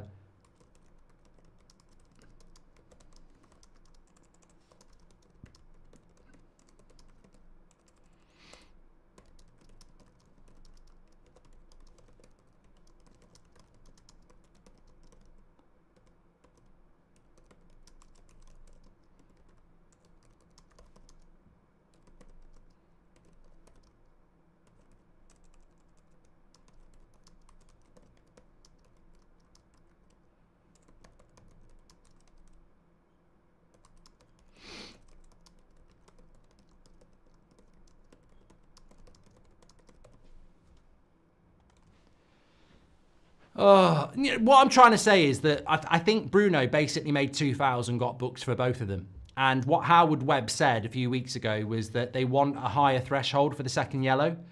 Almost like, you know, they want a final warning, or it's got to be something a bit bad. I don't think Bruno made any other tackles other than the 2. And it just feels to me, I talk about it a lot because I do That's Football and I do the podcast. I think the officiating in this country is so shit, it's really hard to read. And look, for me, they're both yellow card tackles. So you walk the line and you walk on thin ice, you fall through sometimes. But to be fair, it did just come into my head that Howard Webb did say a few weeks ago that they do want to be in a situation whereby there's a little bit more leeway. But this is rock bottom, says Keel. Stop moaning, Mark, says Howard Webb. Ruben out now, says Tom. We always fall as under we go 10 men. Time to hit the top shelf, says Paul. I've absolutely had it with this lot. Furious, says Kyle. Massive job needed in the January transfer window, says Ewan. I've been saying this forever now. Bruno isn't good enough for us, says Ankit. Bruno has been a key part of this shit show over the last few years, says Marlowe. He is the captain of a sinking ship, says it, and he needs to go. Bruno getting a red could give Amram a chance to try something new. Might be a blessing in disguise, says Timo. Sell the low while they can, says Adil. At this rate, we might not be able to get 40 points. Well, he's probably just saved Rashford's career. Has anyone ever thought of it like that? With no Bruno on Monday, surely Rashford's got to at least be on the bench. The 3 words, open heart surgery, says Alec. Dan says cash in on Bruno. Delo cannot play wing back, says Ronan. Delo is so miserable on the left. He's bad defensive and attacking, says Vita. Bruno is Ozil. He must go, says Corey. Joey's got Forest, Fulham and Wolves to win on his bet. Shambles, says Theodore. Amrim should subscribe and learn from you, Mark, says Bartley. We have a serious Bruno problem, says Angel. Maybe have a vodka instead now, says Dan the Man. I don't know about you, but I'm very impressed at how Fulham are going this season, says Ryle. I mean, if we get a point out of this, I'll be stunned. Constantine can't believe what he's done. Bruno. Luke, welcome to Members Club. He's going to book Mainu now. This could get worse. This could get worse.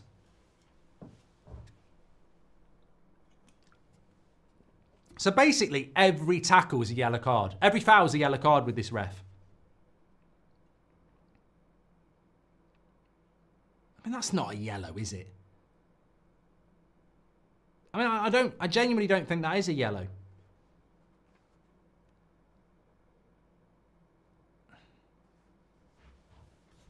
So yellow in this match.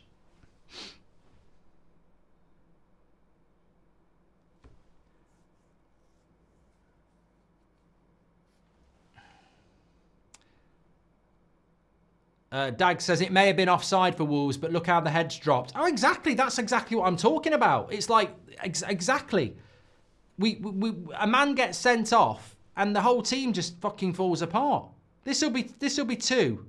This will be 1-0 in a minute. Bruno is not the captain we wanted, but he's the captain that current United squad deserves, says Denny. Well, I presume Maguire's captain now.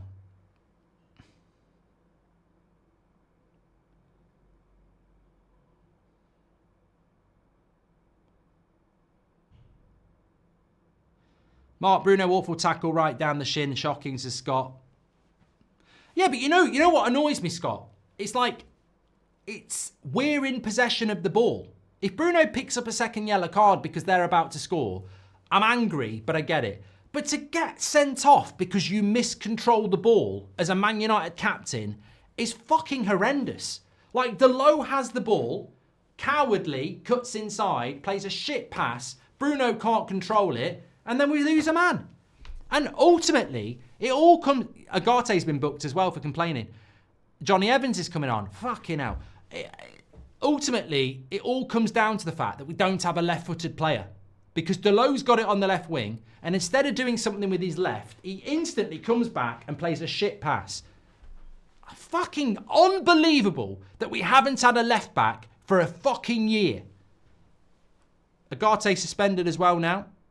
Both out for the Newcastle game. Fuck a duck. Don't do that.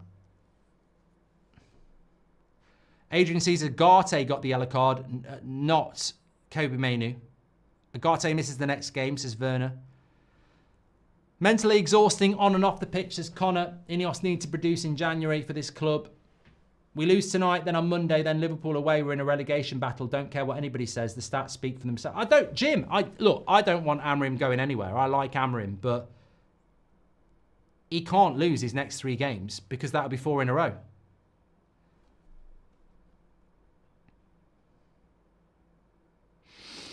Jonathan says Newcastle and Liverpool are next. Well, Newcastle will kill our midfield. Luke says it's not impossible to win with 10 men. Well, it looked impossible with 11. I'd get Garnacho on now. You know, when you've got 10 men, you need individualism.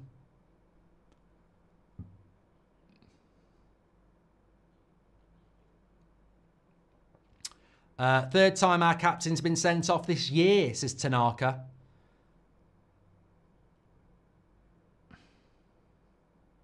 Captain says another rubbish second half start. How many now?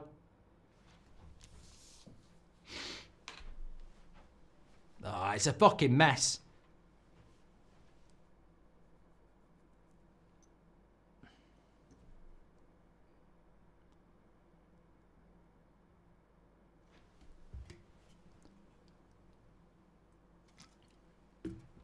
I've had hangovers, bet more satisfying than this.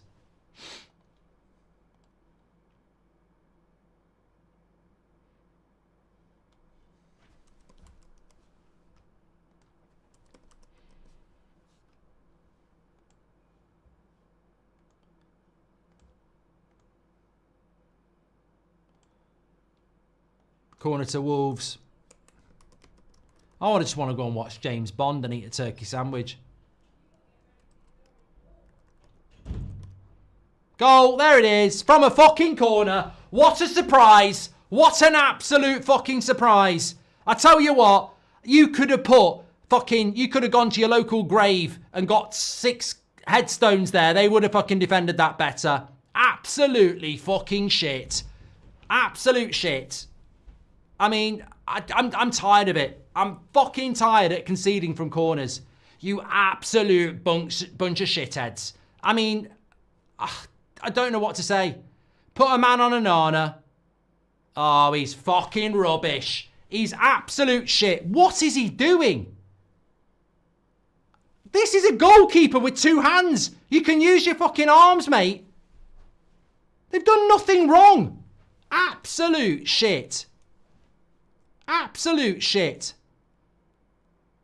He's rubbish. That keeper is shit. He's absolutely fucking shit. I mean, what is he doing? That's not a foul. That is not a fucking foul. You're having a laugh. Where have you been for the last year if you think that's a foul? They did it to James Trafford a year ago. A year ago. This has been happening for 12 months. That is not a foul. It's never going to be a foul. And surprise, surprise, it's not a foul. He's shit on crosses. Dracula. Dracula FC. So we're down to 10 men. We need to dig in a little bit. And we've got a goalkeeper who's got about as much strength as a bloody daffodil. You may as well put a daffodil in goal.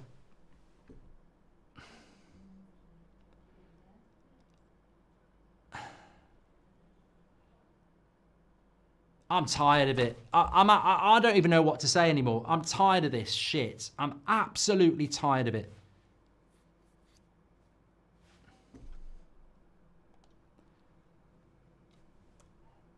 It's always the same. It's the same fucking things. It's petulance. It's corners. It's downing of the tools. They are low IQ, low mentality, inconsistent twats. And let's not forget, two of our best earners are shit. Rashford wants to leave. Casemiro can't be arsed. Hasn't been arsed for 6 months. We've got about £2 million a week, not even on the fucking pitch.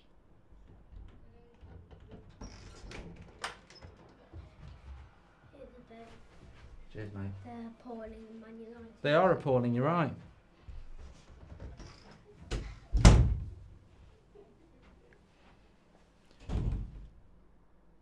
All the strength of a wet breadstick straight in from a corner. Look, I don't care. He's fucking shit. He concedes too many goals from corners. He's a goalkeeper.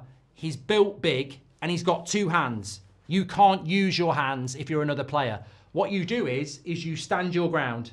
You stand your ground and you use your shoulders. It's what Arsenal have been doing for 12 months. So one of them stands in front of him and one of them stands behind him, and basically he's a shit sandwich. He can't move because they're not going to let you move. The one in front of you is going to obstruct you, and the one behind you is going to obstruct you. But what they're not going to do is pinch you, punch you, or foul you. They're going to just stand there and give you a bit of a nudge. And everybody's been doing it for 12 months. And our goalkeeper says, I'm fine, Ma, I'm fine. And then you're not fine though, are you? You're pushing him, you're distracted, then you're jumping and missing it. We should have put 2, where's Harry Maguire? Where's Lenny Oro? Where's Rasmus? Put somebody, oh, Anthony's coming on now, great. Why would you not put fucking Garnacho on, mate? Anthony, fucking hell.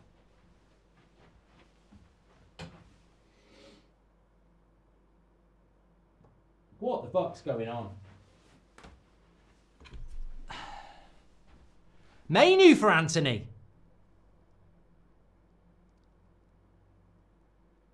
Casemiro. For Agate. He's suspended on Monday, you fucking idiot! He's suspended on Monday! You fucking idiot! He can't play on Monday! What are you taking him off for after an hour? You fucking prat! Oh my God! Somebody tell him Agate's suspended on Monday. What are you taking him off for? Oh my fucking God! He can't play on Monday! Fucking hell!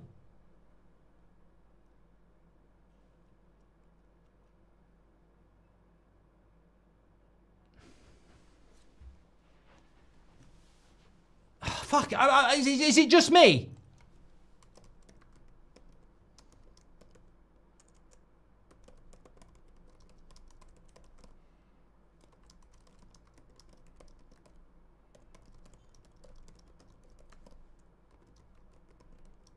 Why are we taking off our best player after an hour when he can't play till a week on Sunday?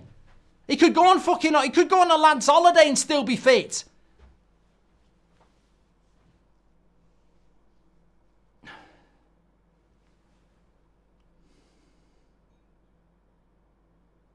Fucking hell.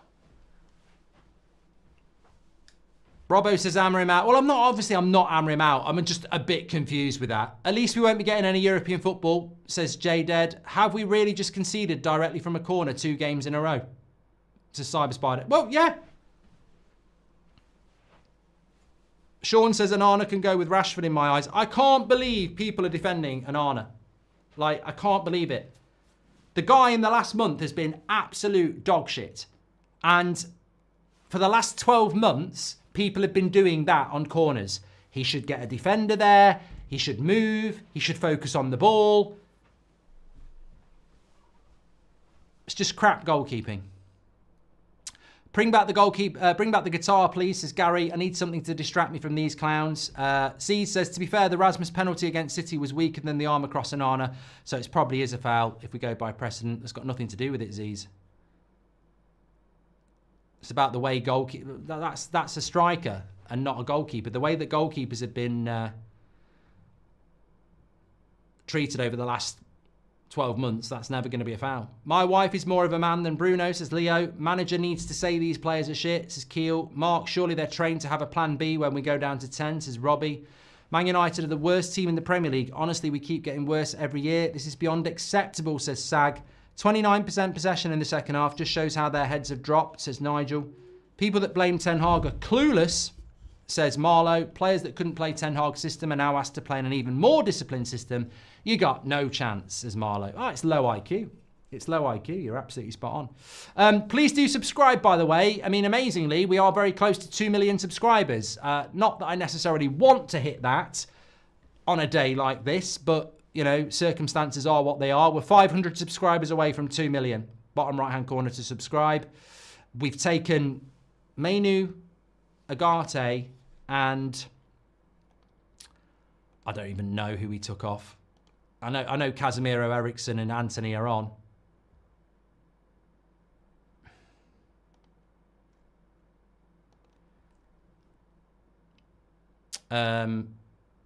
Yoro. Gone to 4 at the back.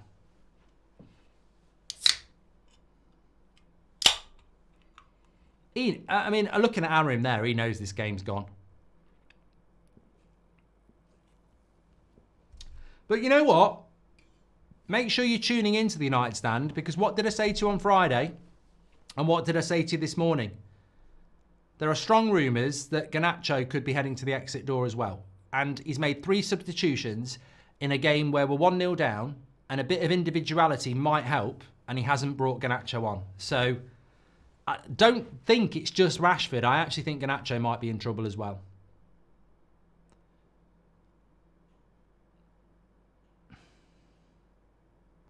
With Agate and Bruno out, Casemiro and Ericsson need minutes. Only logic I can find, says Gareth. I'd rather watch EastEnders than this, says Graham Lanfear. Onana, Rashford, Xerxes, Fernandez. The transfer list could be endless, says Samuel Thompson. Haven't lost on Boxing Day since 1978, but this lot is always up for breaking records, says Nick. I thought we got beat on Boxing Day by QPR. 3-0 once. Ten Hag on his second cigar, says Supiot. We'll never be back, will we, says Paramvir. Again, Ahmad's just not passing the ball quick enough there. Sell Bruno while he still has value. Love him, but cost us too much, says LMP. Pierre Turnip says he's took Agate off because he knows the ref's going to give a second yellow. Wolves have got him queuing up here. Keeper's got it. Give this player's time game together, says Keel. Why do we have no one protecting the keeper? Our set-piece setup is awful, says James.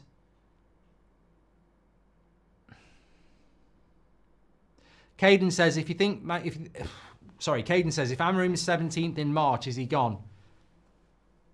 And Abdi says, maybe Agate subbed off to avoid another red. Alan says it's so he doesn't get a second red. Mate, we're 1-0 down with half an hour to go, and Agate's been our best player. So we're taking players off because they might get a second yellow when we could get back into the game. I'm sorry, I don't understand that logic. I'd say we've got more chance of getting a goal against Wolves and getting a point than beating Newcastle or Liverpool. Get on the phone to Sam, says Tom. Well, this is just typical. This is what I'm talking about, this sort of shit.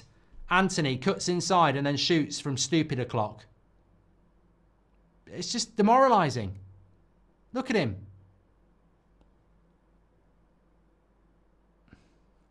They can't help, they literally cannot help themselves from shooting from stupid fucking places that you've never fucking scored for. Should have kept 10 Hag, says Jonathan. What are we meant to do? Can't give up watching the Prem, but this is farcical. I don't mind taking our medicine, but this is euthanasia, says Z's. Well, it's interesting because I did say at one point, I'd rather we just kept 10 Hag till the end of the season and made a change because actually, you know, nothing is improving. And we brought a manager in November with no transfer window.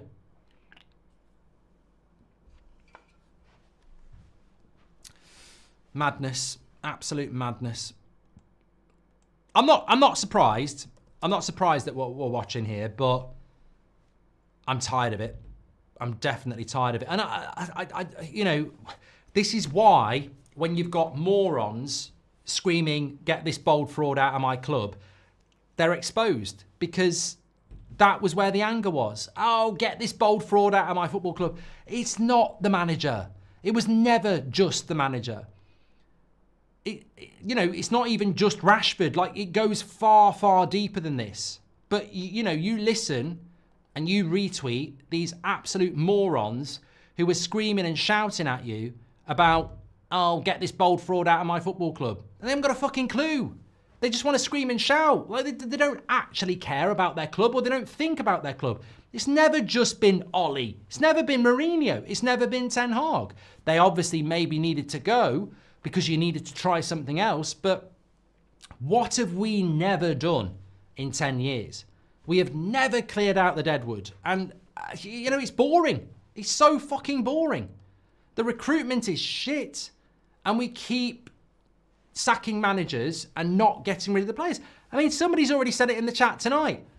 You know, if Amarim's 17th, should he get the sack? But hold on a minute. Is he going to be 17th in the league with the players he needs, or will he be 17th in the league with this shower of shit?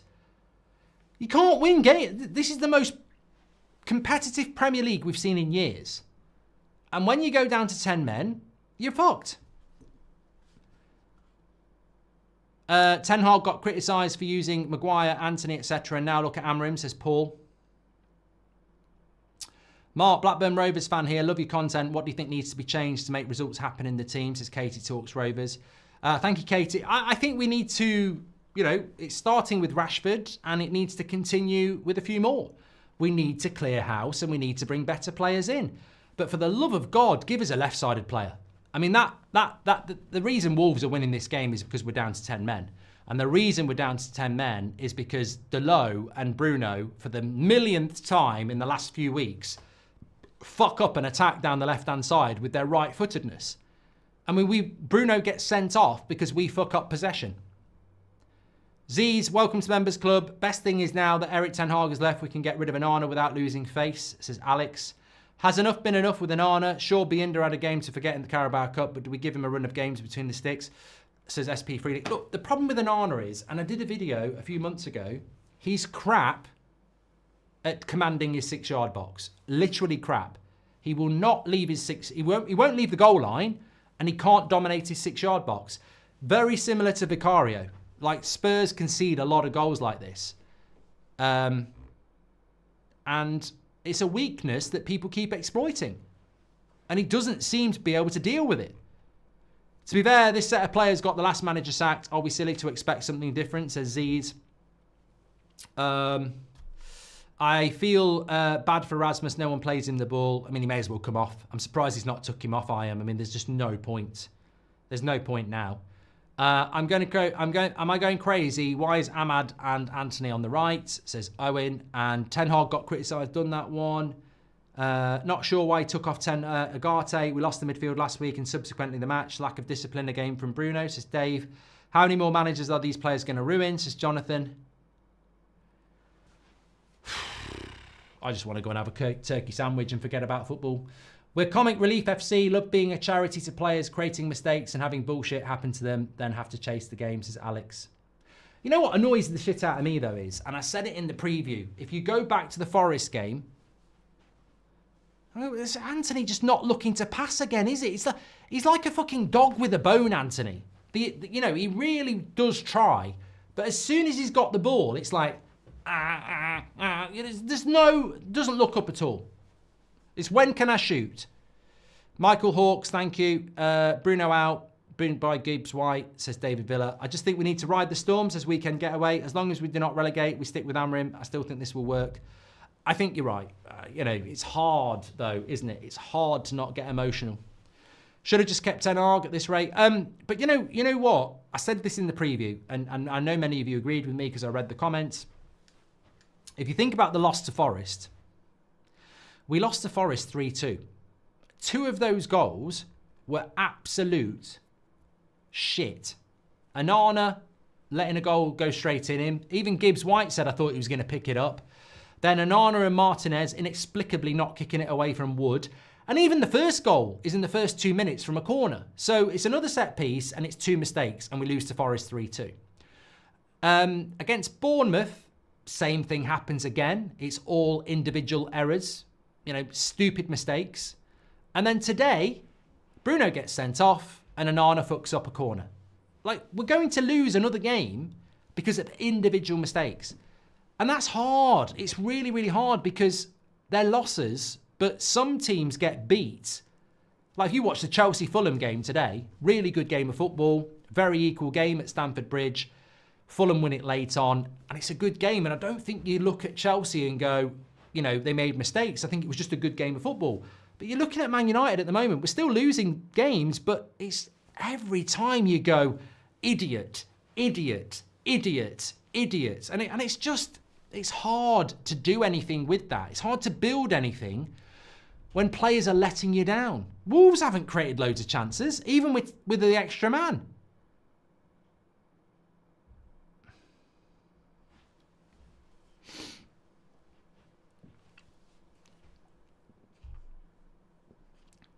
Hwang Hee-chan's coming on, I think. If Rashford can get in this squad, as it just shows that he should be going alone.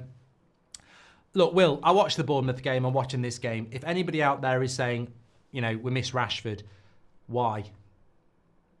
What would Rashford do in this game? What would he do with 10 men? Nothing. And that's not taking a pop at Rashford. What about Garnacho? He's not on the pitch either.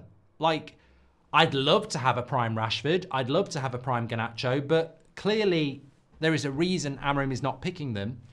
And I don't look at this game and say, oh, we miss Garnacho or we miss Rashford. I look at this game and I go, we miss having 11 players on the pitch and not having a Pratt losing possession when we're in possession and getting sent off. We miss having a goalkeeper that can deal with a cross. That's what we miss. We're not, Amorim's not, the press are thick. The press probably will make it about Garnacho and Rashford, but for me, it's nothing to do with Rashford and Garnacho. It's to do with the fact that we've got fucking idiots making stupid errors that will fuck everybody up. Look at 2 weeks ago, Fulham, Liverpool. Andy Robertson, look, he gets sent off because he's the last man. It wasn't even idiotic. It was just a little bit unlucky. And Liverpool really struggled to get a 2-2 draw at Anfield with 10 men. What chance have we got with 10 men? Remember, Mark, it's only a game. Football is a game, says Gaz. Oh, I know that. The squad is abysmal. 10 new players isn't enough. This is what happens when you let bad characters stay and infect the team. Troy says, cutting in and shooting and long shots happen every game under Ten Hag and Amorim. Either the coaches are encouraging it or the players aren't listening, says Troy. The oxymoron of Bruno is it gets worse without him, says Panda. Linda likes the manager. Tony says we need to time and we need to stick by the manager. Negativity helps no one. Big calls to make, but he is the man to make them. Have faith, guys, says Tony. And Joseph says, at this point, we need to get to 40 points so we don't get relegated. Complete rebuilding needed. I'd never down tools, Mark. Get me in the dressing room, says Kuna. I'd spin Rashford and Casemiro's jaw. Hi, Mark. Merry Christmas. Any solution to this winter market? Well, Stephen, the sooner we spend, the better. Xerxes and Rasmus coming off, neither looking happy. Xerxes and Ahmad coming off, neither looking happy. Rasmus and Ahmad coming off, neither looking happy. Xerxes and Garnacho coming on.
You know what? I just tweeted something there. Sorry. You know what? There is something as well that's, you know, worth considering. Did it need to get this bad for us to have a proper rebuild? I don't like it. I don't like this situation, but, you know, do we need to see that no subs make any difference? You know, no team makes any difference. We literally are a bunch of shit, and it needs tearing down.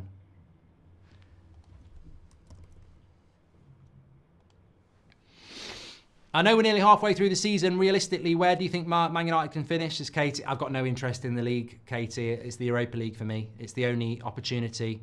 Oh, that's a good... See, Xerxes so fucking slow there.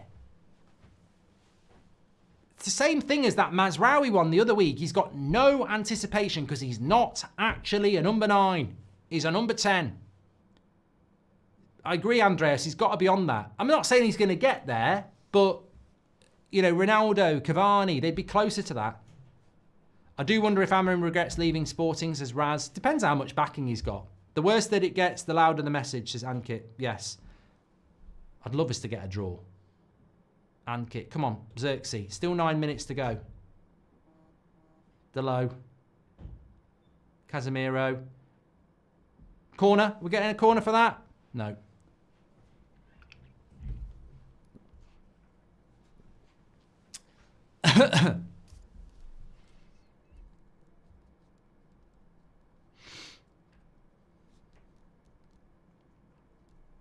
I'm dreading the player ratings.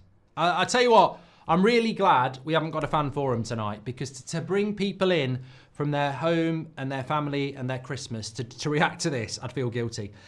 United being so crap is why you have nearly 2 million subs. I'm just here to laugh. You need to get rid of 90% of your players. It's a long road ahead, says Mark. In Amorim, we trust. Ineos must back him or sell him. It's funny how you say that though, Mark, because our most watched watch-along of the season was beating Man City at the Etihad. So we're not AFTV, actually. We're our biggest streams have always been based on success. What do we do at this point? Subs don't matter. Tactics don't matter. New coach doesn't matter. How many more years of this? Well, it's obvious, Zeus. You get rid of the players and you rebuild the squad.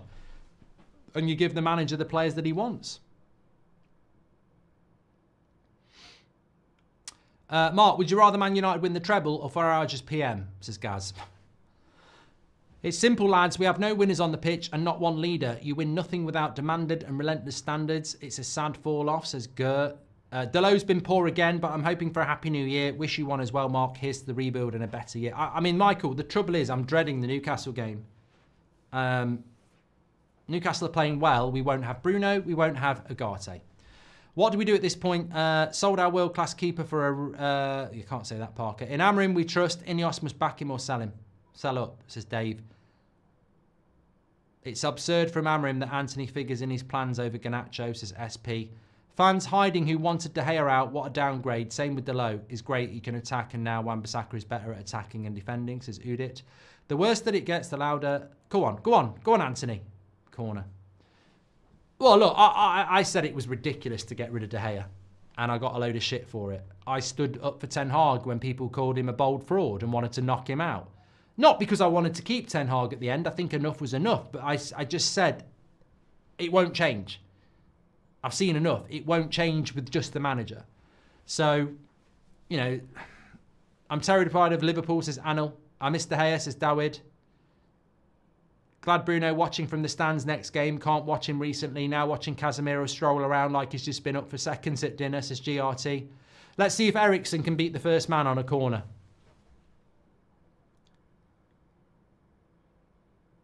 Well, he did. 85. Robin says, honest thoughts on Anthony. Honest thoughts on Anthony is he's a £30 million winger and we paid 80. That's my honest thoughts.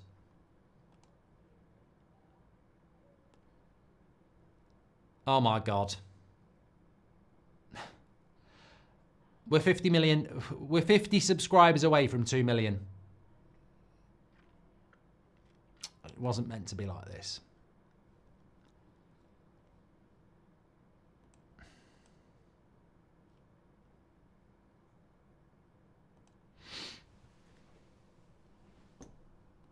Wolves are making a sub with 5 minutes. The annoying thing is, Wolves have been shit.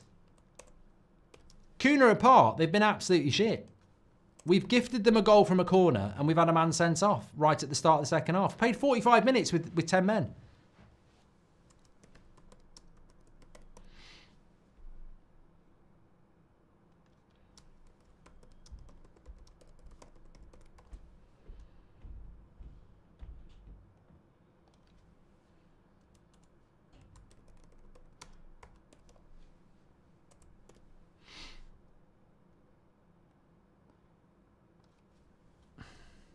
Six points for the new manager. New bounce. New manager bounce. I tell you what, we didn't even get 6 points from our first 2 games.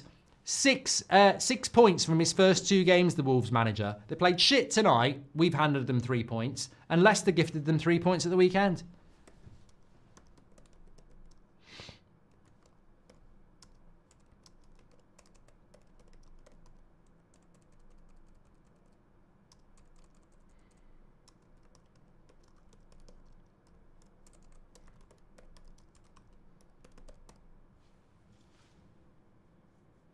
Back post.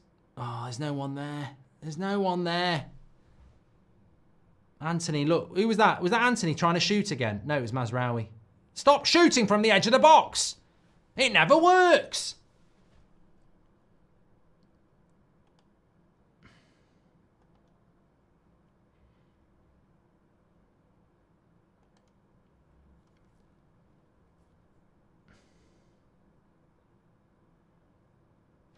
Is that really Bruno's 3rd red card this year? I'm trying to think.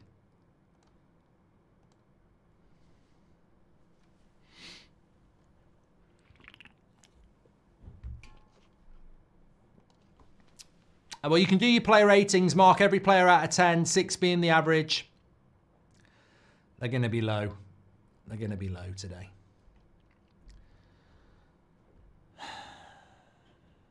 Keeper's gone down injured now. Oh, get up, mate. We're never going to fucking score anyway. You could be home having a turkey sandwich. We all could. Oh, get up.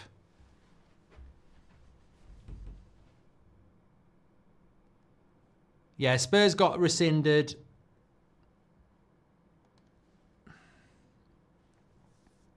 Apparently, we're close to 2 million subscribers. I'd have took the 3 points, to be honest, 100%. Will we actually miss Bruno? It's a blessing in disguise, says Stephen. The moment you start looking at the table, how close to top 4 teams goes hibernating since last 3 seasons. So close again, says Udit. Archie says, congratulations on 2 million. Been best community in the world. Bruno got sent off against Spurs, Porto and Wolves, says Chris.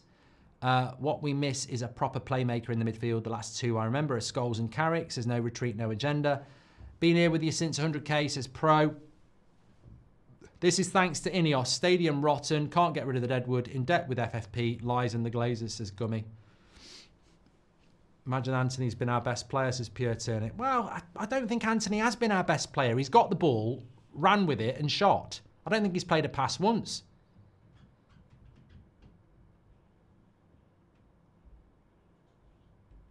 How do the Glazers keep getting away with it, Dev? The real root cause of the rot. I can say I was there when you hit 2 million, says Jide. Hogney says we should be having smaller salaries with a bonus than they've got to play for.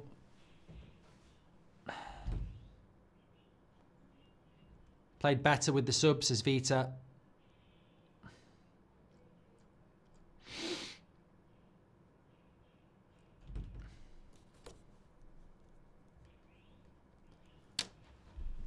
Oh, dear, dear, dear.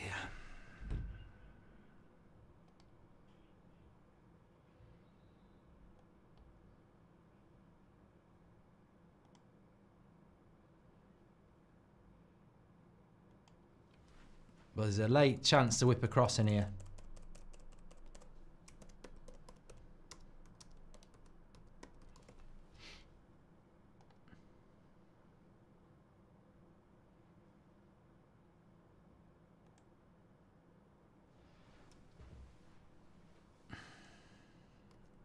I'll tell you what, obviously for obvious reasons, I'd love us to get an equaliser, but I'd love it for Amrim. I don't think he deserves to be in this situation, but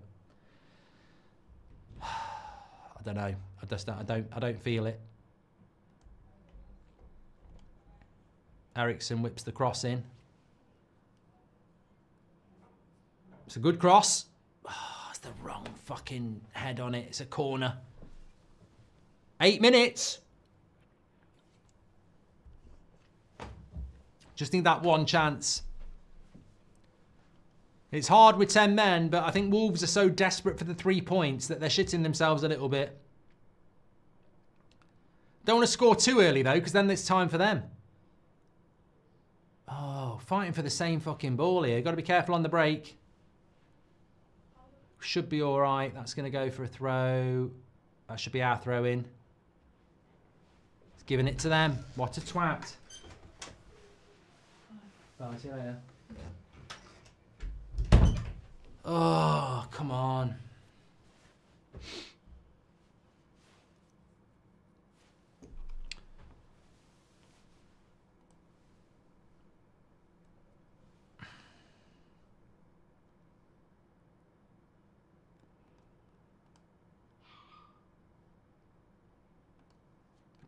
They're just showing that Anana one back. Look at this.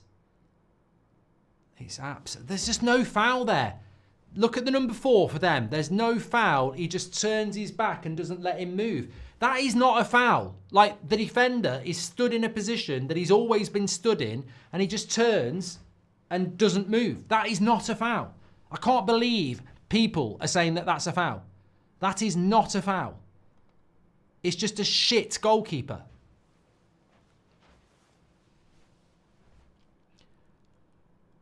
Fucking hell. So we've lost 1-0 to Wolves because we've got a shit goalkeeper and a shit captain. And let me just say this. We are in possession of the ball in the final third, and we end it with our captain sent off. How do you do that? Because we can't fucking control the ball or play a simple pass.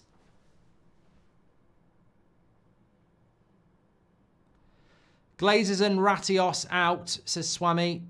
I'm going to go in on Ineos, actually. I think it needs to happen.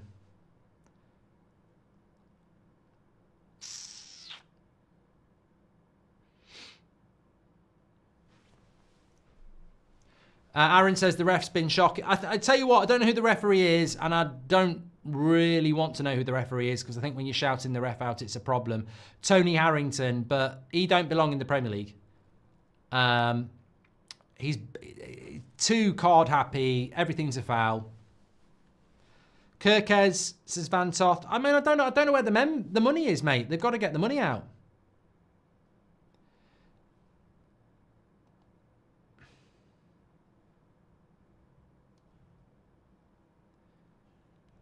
Well, that's 4 minutes of the 8 gone already.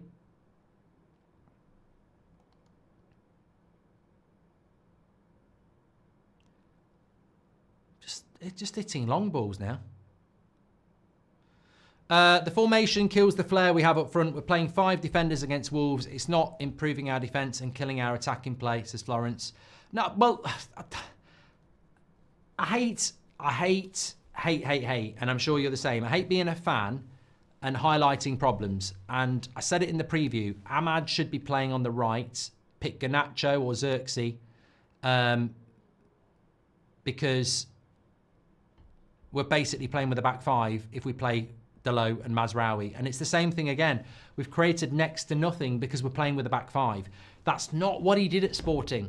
He was playing with 3 defenders and 2 attackers on the wing. We're playing with a back 5. We're not creating anything. We didn't score against Bournemouth. We can't do this. Sean Dunn says, how are we getting worse and worse? I hate when Bruno plays from the left side. Bad choice and it's on the manager, says Kada. Bruno's got no situational awareness, says Gary. Job's too big for Amrim, says Mark.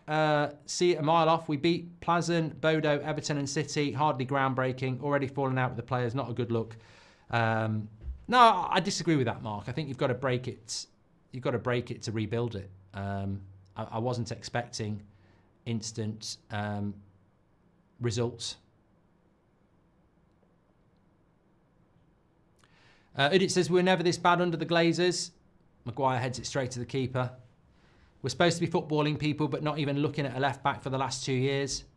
Do you think Bruno should be fined for costing you today? Well, he won't be because he's the bloody captain, isn't it? There'll be some, oh, we love Bruno thing. The thing about Bruno is everyone at Man United loves Bruno because Bruno cares. And, you know, he does care. But just because you care doesn't mean that you're not a problem. And he does care. He's always available. He never gets injured. He does run around all over the place. But it's disorganised chaos. It's causing problems. I would never slate Bruno for his effort. But there is a problem there.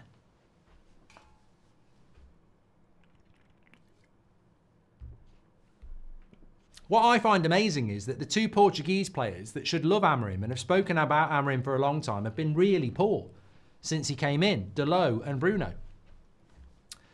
Could Ineos get nervous and get a new manager? Well, look at what they did at Nice. They sacked a lot of managers.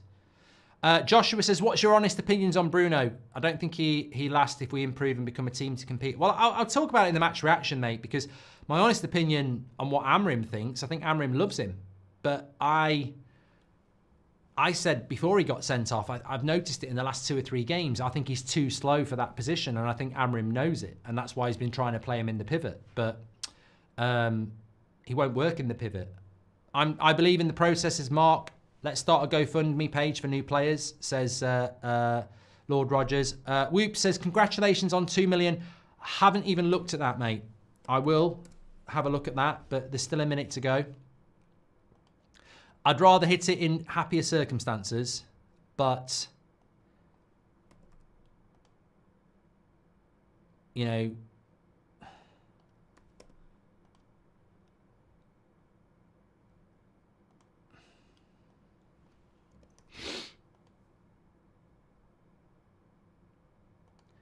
we are where we are. We're not going to get anything out of this. 30 seconds to go.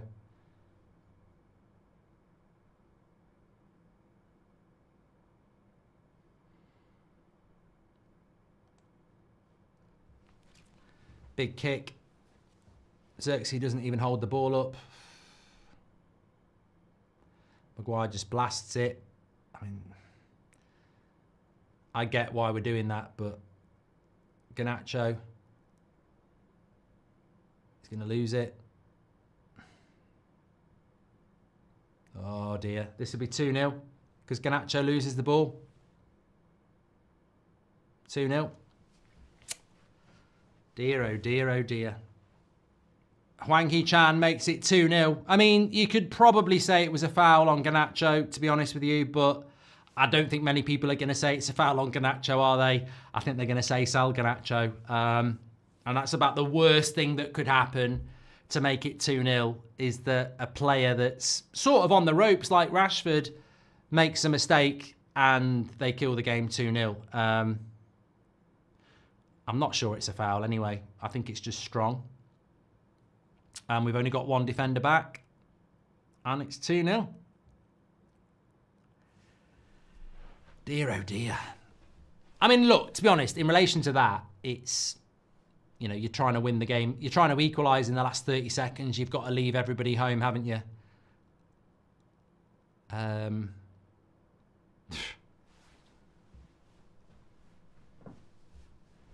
I just feel so bad for Amorim. I mean, I primarily, I feel bad for you, but I just feel so bad for Amorim because they're so shit. I mean, look, Maguire and Eriksen have done nothing wrong, but that's part of the problem as well. These are players that are past their sell-by date. They'll give you a shift, but they're past their sell-by date. There doesn't seem to be better circumstances for any Mark, so congratulations on 2 million. I said this before. If you want to clip anything, I said this before. You got idiots in our fan base who are doing it for clicks and likes, and people will say, well, you do that. Well, I haven't done it for 2 years. I could scream and shout and go mad. And I used to, because I felt that it was unacceptable. I felt that there was a way back. But I've said this for at least 18 months now. You've still got people copying what I used to do 5 years ago. Oh my God, throw this over the floor. Talk about this. Oh my God, just cheap imitations. And they'll be doing it again tonight. Oh my God, oh my God. I'm not doing it, right? Because I realise that when you've been bad for this long, there's nothing to rant about because there is no quick fix. I'm not going to rant about Scholes and Beckham because that was 20 years ago. I'm not going to rant about winning the title with Sir Alex because that was 11 years ago. The consistency is this. This is not to be ranted about. This is depressing. But we need to realise that Liverpool did this for 30 years. Arsenal did it for nearly 20 years. And we've been doing it for 11. But we've still been winning trophies, to be fair. But we're nowhere near the title. The problem at Manchester United is, and the problem with certain people in our fan base is, they scream and shout because it's almost, they think that this is unacceptable. And whilst it's unacceptable, it's been going on for years. What's unacceptable is that we stopped trying to get the Glazers out. That we started trusting somebody that was getting into bed with the Glazers. That we never removed the deadwood. And what's unacceptable is that people think we have a divine right to win the Premier League because we're Manchester United. Because when we sack managers and we blame managers all the time, we're Manchester United. It's just sack the manager and we'll be fine. But I think some of us figured it out with Ten Hag. Well, sack him if you want, threaten to beat him up on video, threaten to, call him a bold fraud. And I'd sit there and I'd go, these morons are going to kill this football club the same way the Glazers are and maybe Ineos are. The manager is not the problem at Manchester United. The players are the problem. And at no point in the last 10 years have we cleared the deadwood. We've never done it. People run their contracts down and walk away, or they play every week. That's the problem at Manchester United. And what we need to realise is it might already be too late. We are heavily in debt, our stadium is rotting, and we are absolute shit. And still, we've got people who think it's one quick fix and we'll be fighting with Liverpool and Man City. Better stadia, better ownership, better finances, better squad. You don't change that by going like that. It might get worse for a long time. It might never get better. And I've sort of started to realise that. Those ranty days of, I don't actually believe we're anywhere near a quick fix. I actually think you probably do need to be looking at the likes of the Rashfords, the Garnachos, the Brunos, the Casemiros, the Maguires, the Ericssons, the Onanas, the Shaws, the Mounts, for different reasons. I actually believe that Ineos might be a fucking failure. They might be one of the worst things that ever happened. I actually think that missing out on Qatar probably fucked us. I don't actually think there is a pathway back at times. I hope I'm wrong, but I don't. So I don't know why we scream and shout about it, because I actually don't think there might be a way back. I actually think we might be fucked. Anyway, player ratings. Links in the description. Mark every player out of 10, 6 being the average. I'll see you over there in a minute.